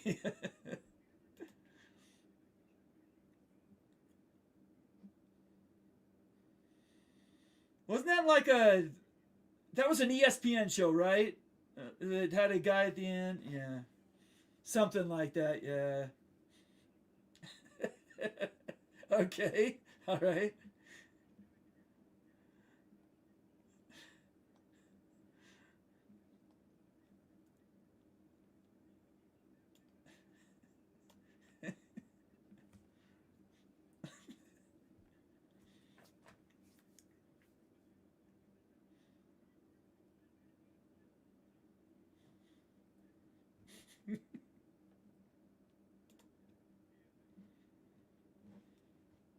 say Trump will sign off on anything he gets a win for. I don't think he gives a flying crap about whether there's 20 teams to believe the ACC or not. He just wants to sign off on something. And I'll give you a perfect example. His granddaughter's about to enroll at Miami. So you don't think that like Miami's going to play that lever if they needed to. Anyway, as an athlete in a sport. Okay, Rock, I got your truth in advertising. The first 90 seconds of your rant, I lost. Oh, great. So then don't even know what people heard or not. So. Everything up to Trump, they did not hear. Are you just messing with me? No, like it wasn't on purpose. I swear to you, bro. I would not do that to you. I didn't activate your stupid window. I'm sorry. It's my fault. All right. What I was going to say, I'll try to remember, because I don't like script this crap. I know. Thanks, man. I appreciate it. Next time I will not call in. And let everybody keep in mind for 3 hours tonight, though, as punishment for not knowing how to use sound after 3 years of doing a YouTube channel. Rock and Rant has joined the show. Oh, my God. So what I was saying that Bomber heard it, you didn't. It's like, I feel like in a way, and I'll probably make a mistake, so go after me in the chat, but I love you all, whether I agree with you or not, it's fine. It's like the end of PTI when someone like comes in and says, well, this was right, this was wrong, whatever it might be. First of all, Donald J. Trump won't care about how many teams leave the ACC or not. All he cares about is whether or not he gets a win. He's not a details guy. Sorry, I'm not taking a political shot. That's kind of a fact. And also, by the way, a school like Miami, his granddaughter's about to enroll there. So at some point, I'm sure that they will play that card if things are not going their way on a specific thing, as well as through Marco Rubio, which I said earlier on Greg's show. Second thing, nobody wants college football or college sports to become like the Major League Baseball, but that is completely different from whether or not you can just dictate it to not be that by not doing collective bargaining agreements. Major League Baseball is going to go on strike because the owners did a crappy deal in their mind with the players union. That's why everyone's talking about it, because of all of the cap, no cap stuff. But that still was part of a collective bargaining agreement. In that case, gone bad. You can't be like, I don't want the sport to become like Major League Baseball. That has nothing to do with what the process is of avoiding that or getting it. Right? Like, yeah. They're two different things. I don't disagree at all. Just because everybody like whether you like NIL or not, whether you like what it did or didn't do for the sport or not, I can understand that either way. That has absolutely nothing to do with, you can't limit people's income without having a collective bargaining agreement that was traded off on. And that part of this bill could ultimately get thrown out as unconstitutional as well, especially because the players haven't been part of it other than one token Utah player at one hearing. Yes, that's right. Which I watched the entire thing for. And that was it. Nobody else has been part of the conversation. Yeah. So I don't want the power, I don't want the Big 12 to go away, and I don't want the ACC to get destroyed, but I also don't want the team that I root for to be stuck $60 million a year waiting for our version of Cody Campbell to decide to pull the plug to make up that gap forever. Just because we don't, you explaining or me ranting, as it were, about something doesn't mean we love that fact about it, but it doesn't change the fact of there's certain things you can't do. And yes, you can pass a law, but the courts rule stuff unconstitutional all the time. This to me, there are some good things in here. The 5 years for 5, I love that. I think it's great. I think it's reasonable. The NCAA were just a bunch of idiots when it came to the class of 2022 for no reason, because anyone could have predicted what was going to happen. You could have had everything.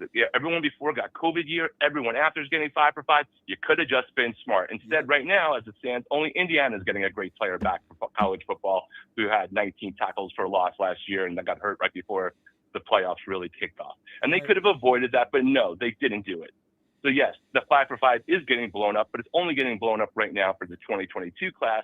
And though Colorado did a really weird preliminary injunction without any of the things around the portal and all these other things, the other state suits, which are all separate, are getting destroyed left and right, including one I think today in Georgia. Yeah, the Georgia one's incredible because it basically says the entire United States should not have those rules. Yeah. Correct.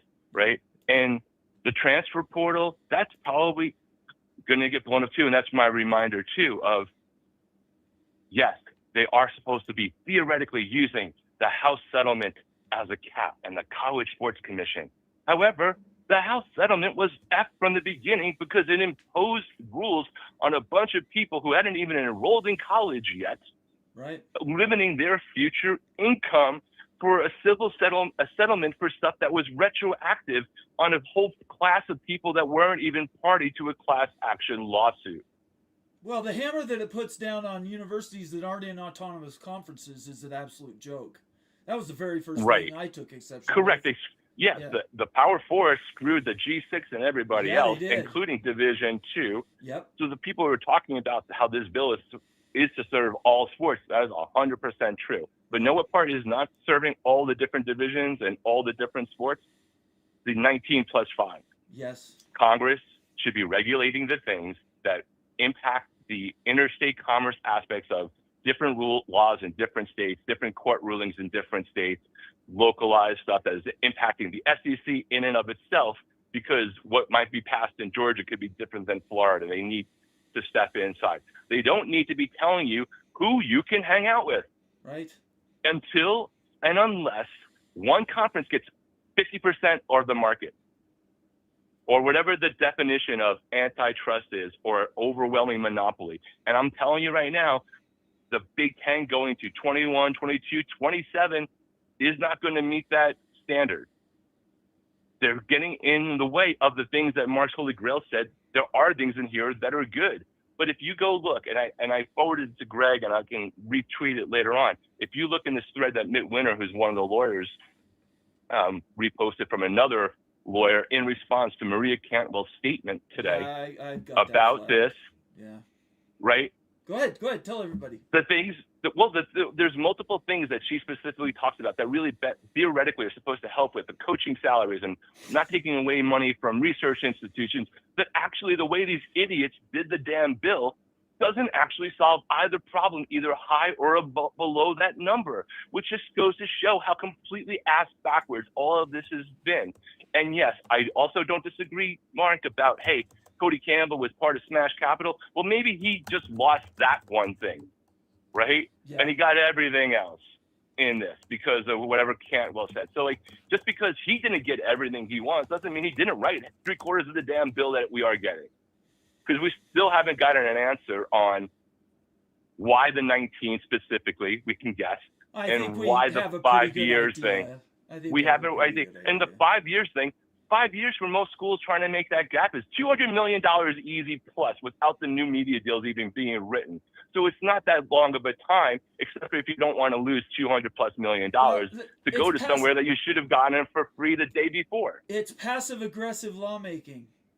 The 5 years is passive aggressive lawmaking. And I just, by the way, Correct. hashtag passive aggressive lawmaking. I just made that up, but that's exactly what it is. It's making a law without making a law. You want to restrict schools leaving, so say they have to be independent for 5 years. Instead of just saying you can't do this, they're going to say we're going to put this barrier in front of you that makes it unfeasible. Yeah. 1 out of 1,000 All you got could possibly do it.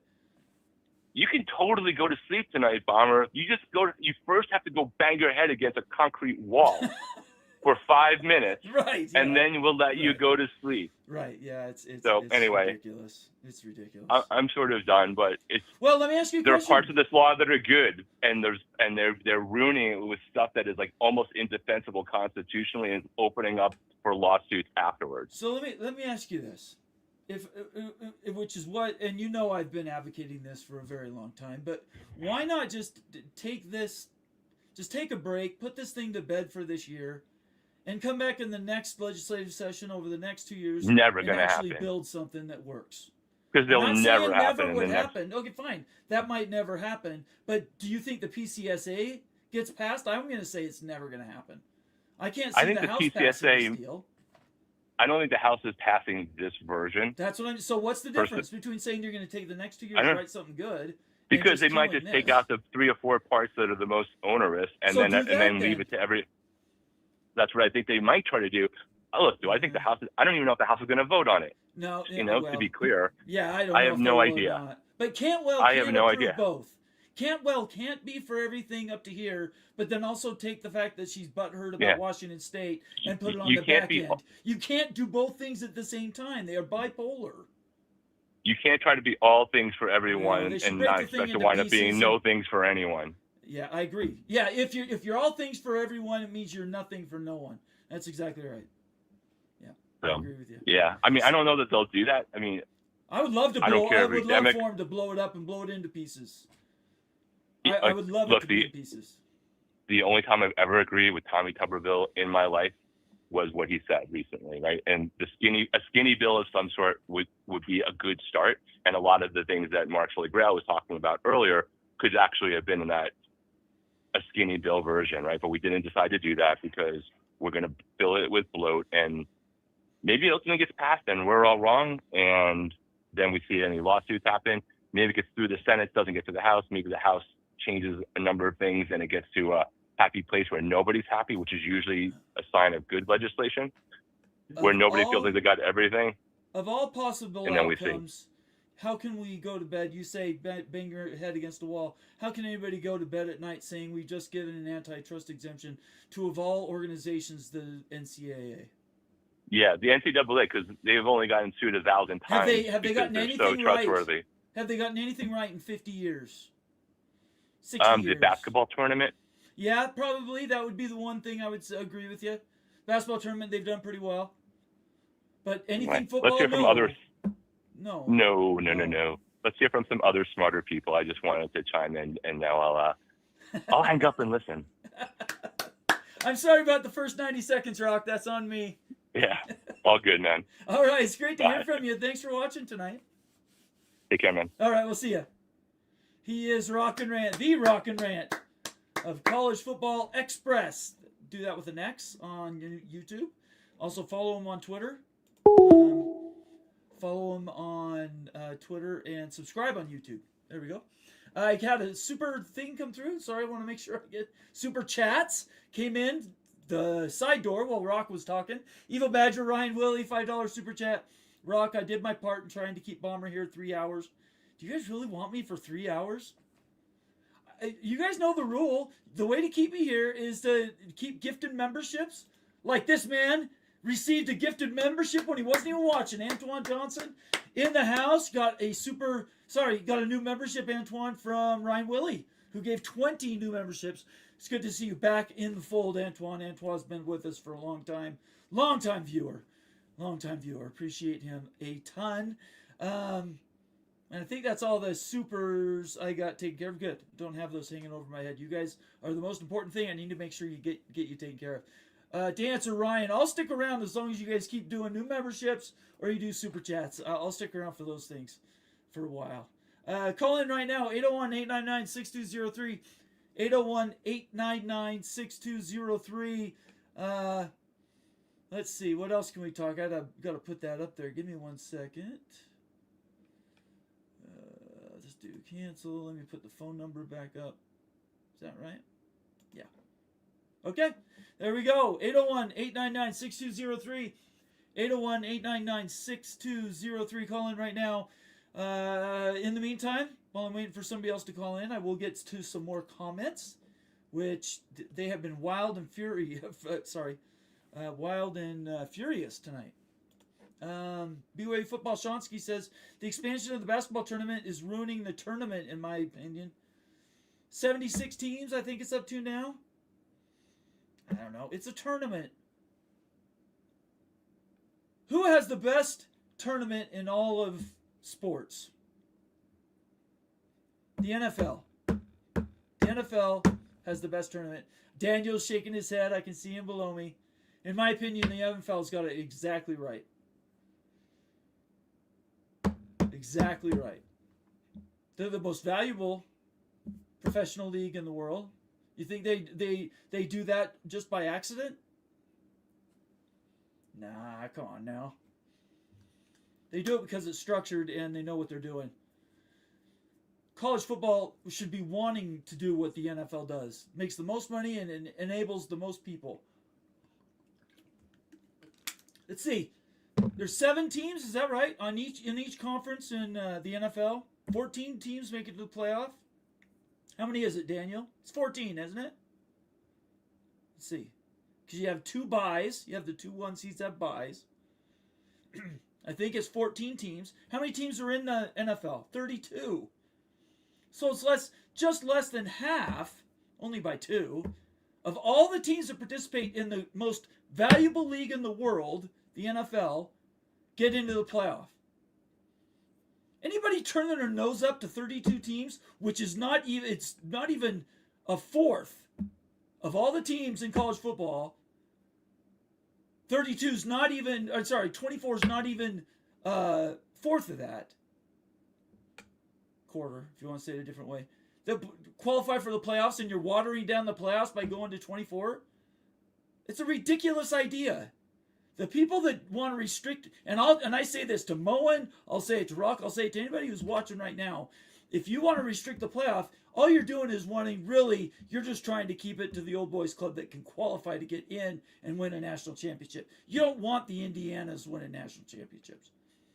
Heaven forbid somebody from the ACC or Big 12 wins a national championship. You want as few teams qualifying for that thing as possible, because the more valuable, the more prestigious the league, the more power that a national championship or world championship has, is by restricting teams to the playoff. That's my opinion. You don't have to agree with me. But 24 teams is the way for the CFP. All right, let's get to some more. Old Dad 75, you're not alone. 5 Adam. 5 Adam said, let's see if I can get to 5 Adam. I don't watch NFL. Fair enough. That's cool. So you and Old Dad don't watch the NFL. I saw another one. Let's see here. Tom DeBay says, I watch college football way more than the NFL. Same with college basketball and the NBA. I don't even know what the NBA is anymore. So I would never compare anybody to the NBA. But college basketball, I admit I watch tournament time. I watched the first regular season of basketball in 30 years because of BYU this last year. But generally, I don't watch basketball. It's football all the time, and I watch some soccer or football, depending on who you're talking to. Stephen Pitts. I wanted to get to this because he says subsidize. I want to make sure. Oh, here we go. Why should the SEC and Big Ten subsidize the ACC and Big 12? Stephen Pitts, I would say it a different way. Why does the SEC and the Big Ten get to be the power brokers of everybody? Who voted that in? How many teams is that? In just those 2 leagues? And Stephen, you're a longtime viewer, so I we can have a conversation. Why should, and I'll just pick a school. Why should Purdue be in a higher qualification zone because they're in the Big Ten than BYU is? Subsidize. I take exception with the premise. I've said this 1,000 times. The Big Ten and the SEC, they dominate viewership of college football. They do not dominate viewership in the United States. There's 40 million people in the United States now? Something like 140 million or so really are day-to-day believers in college football. That's less than half of the total population of the United States. Why should 2 conferences be the boss of everybody else? Who anointed that power? I don't remember that. I didn't vote for that. Who voted for that?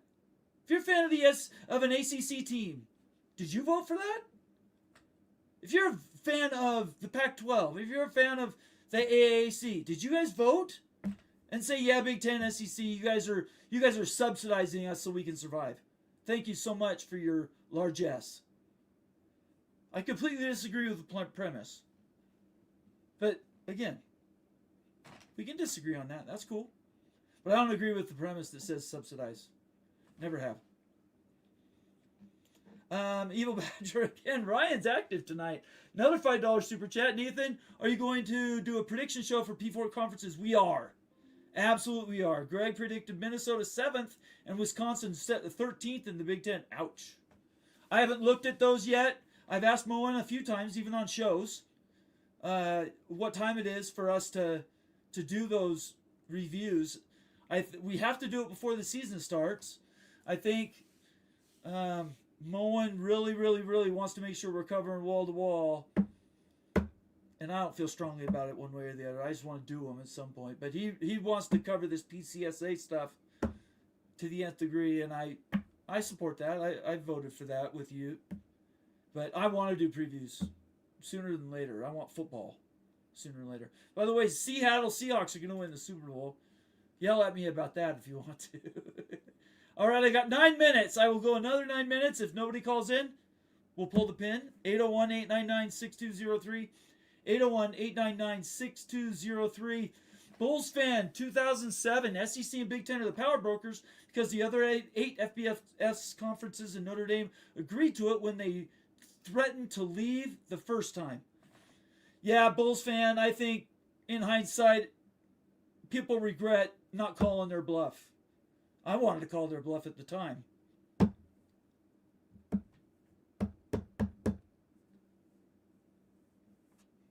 They threatened to leave. Okay, so at this point, do we look back at that and say, yeah, maybe we should have just let them try to do it? They weren't prepared to do it at the time. They had no structure or ability to put those conferences together at the time. I think we should have called their bluff, but instead we are where we are, and now we know where viewership is. Now there's concrete data. There's objective data that says more people are watching SEC and Big Ten football. You could counter that by saying they also dominate those time zones and those viewership windows. Chicken or the egg? I'm going to say it's the chicken. I'm going to say the conferences are more watched, but they also dominate the time zones and people watching. So it's kind of, you create your own reality. Like the SEC, like 16 teams being in the top 25. Is it because the SEC has 16 teams that are supposed to be in the top 25? No, it's because the SEC has that aura that says, yeah, we're so tough, we need to have 16 teams in the top 25. Or whatever the number is. So I would just counter. I just think we just should have called their bluff. That's all I'm saying. It's too late now, though. It is too late now.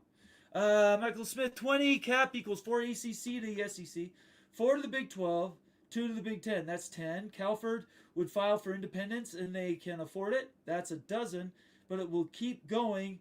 DJT will know the details. Okay? Yeah, 20 cap, fine. I'm okay with that, really. I have no... The cap isn't where I get caught up on any of this, honestly. Kenneth Maynard, the P2 would be a monopoly if they go past 20 each. They are working on a tandem. That's why 19-5 is still in the bill. Damage your competition. Okay, that's fair, Kenneth. I can see that train of thought. That makes sense. Who knows? We won't know because the chances. It's not even at the. It's not even at the House of Representatives yet. The Senate hasn't even voted yet. We're talking about something that's not even ready to go to reconciliation and final passage of a law.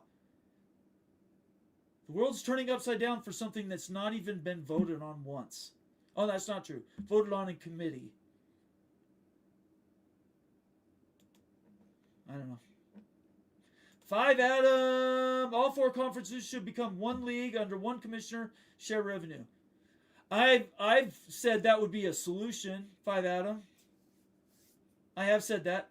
I'm on record saying I think you do a 68 to 72 team Supra League. You guys know that from years ago, where we take everything out except for football and put it in a different thing.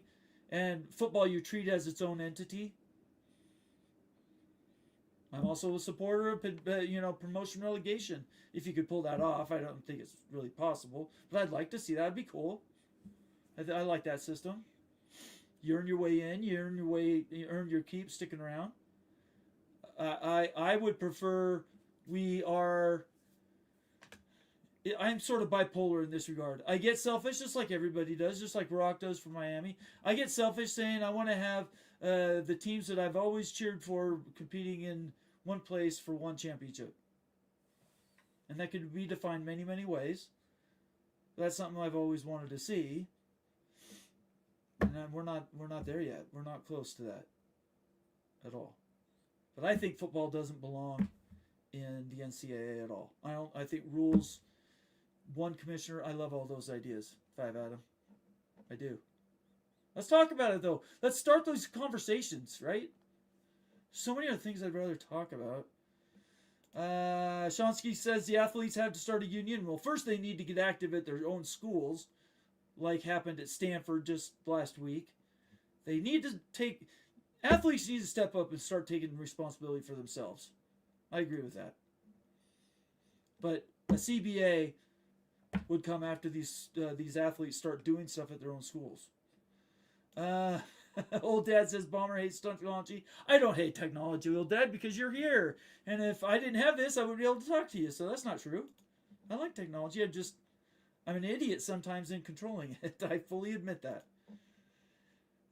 Dave Kreitzer, the bill specifically targets and caps deals involving associated entities if the local car company is a major university boost, corporate multimedia rights partner, or part of a collective. Yes, all those things are true, David. The hard cap, 48.8 or whatever that number is meant to control all stuff that runs to and through the university. I don't know what it does for athletes to go and get their own deals with Nike and Adidas and XYZ company. And they've tried to control that and rein that in. And I still don't think that's done. I could be wrong, but you're exactly right though. The bill does target those things. 801-899-6203. 801-899-6203. Well, you guys are into me tonight. Have I really been that bad, Old Dad? Technology hates Bomber. There's probably some of that too. Rock and Rand, if the playoff was 24 last year, the Big 12 would only have one less team than the SEC did. Okay. Oh, Rock and Rand's dedicated to getting me going tonight. He's exactly right. 2014 playoff, who cares? How many teams are in the playoff? Honestly, why are we talking about restricting? Why does anybody care? Don't you want your school in? Are you watching my show because you don't want your university to win a national championship? Really? Honestly, don't all you guys want your schools to win and do well? Of course you do. So then let's put something together where we can all compete. 12 teams is not all competing because of the way that the teams are selected. The committee, and it's all broken. Anyway, Bulldog, Mississippi. Let's just do a 138 team playoff. Let's go. I don't care what it is. I want to get as many teams in as we can get that's practicable. I don't think it's 138, Old Dad or Bulldog. I think that's too many. But 68, 72, even up to 80 is more than 2/3 of all the teams in the thing, right? Well, between over half and up to 2/3 of all universities would be in that league or that grouping, whatever you want to call it, to win a national championship. That's what I would call, Rock and Rant brought up earlier, what is antitrust proof or what is monopoly proof? I think it certainly has to be more than half, but closer to 2/3 of the universities in the nation compete for the national title. I think that would pass. I think that would pass muster if it was challenged. But again, we're talking about national championships at the end of the day are all mythical, right? The CFP is an LLC. It's a company. The playoff is an invitational. It's all subjective. There's no objective measurements in there at all. There's thousands of exceptions. I'm not against it, Bulldog. I want something better than what we've got now, and I want to take the time to do it. I just think it's worth it. All right, one last call out. 801-899-6203. 801-899-6203. Last call. I'm taking last comments and super chats if there are any more. In the meantime, I want to thank everybody who gave a super chat and also gave new memberships tonight. That would be Antoine Johnson is a gifted membership to somebody else. Thank you, Antoine. I didn't play that up enough. Let me bring that back up. Antoine Johnson, He gave a membership to somebody else after he got something for free. Antoine, I apologize. I should have played that up before. That's extremely unselfish. That goes to the karma bug that I have. You pay it forward. Antoine Johnson got something for free. He paid it forward, gave one cent to somebody else. If you received a gifted membership tonight and you like the content that we have on the channel, next show or when I'm offline, whatever it is, give somebody else a membership. That's how we keep this thing going. It's by giving other people things. That I'm certainly giving of mine. I'm giving as much as I can. So is the rest of the team. Daniel's doing that without much, but a little bit of a shout out every night when he comes and helps moderate. We're not doing this because we're making millions of dollars, I promise you. Antoine Johnson, extremely unselfish. Thank you so much for gifting that membership. And when I see you again, if you're not watching live, I will bring that up again. I really appreciate you doing that. I'm sorry I got caught up in some of the other news stuff. So thank you for doing that. Ryan Willie, Antoine Johnson, Ryan Willie, Kenneth Maynor. We have Jen Skinner gave a $20 super chat earlier. Ryan gave the 20 gifted memberships, and that's all of the paid for shout outs. I want to make sure I give credit where credit is due. Nobody else has called in, so I'm going to turn the phone lines off. And we're gonna put a pin in this tonight, guys. I appreciate you watching tonight. Thank you so much. If you're watching for the first time, you're watching on X, open up another window, go to College Football Mafia, hit the subscribe button. Consider becoming a new member of the College Football Mafia family. We will see you. Our next show will be Friday night, Big Freaking Friday, and I've been told it's going to be pretty big and freaking. Moen's on it tonight. You can see Rock and Rant's got stuff going. I know Daniel's got an opinion. We've got a lot of stuff going in the background, so check us out Friday night. They're right here on this channel, 8 p.m. Eastern Time, and it should be a lot of fun. So thanks everybody for your comments tonight. You guys did a great job for calling in. Great show, Nate. Enjoyed it. Thank you, old dad. I appreciate you. Appreciate all of you. Like and subscribe. Leave a comment, suggestion. Thank you, Daniel, again for moderating. I appreciate that. Everybody have a great night, and we will see you Friday night. Stay out of trouble. We need an athlete CBA. Go Bombers, go Cougs, and especially go Seahawks. Let's go.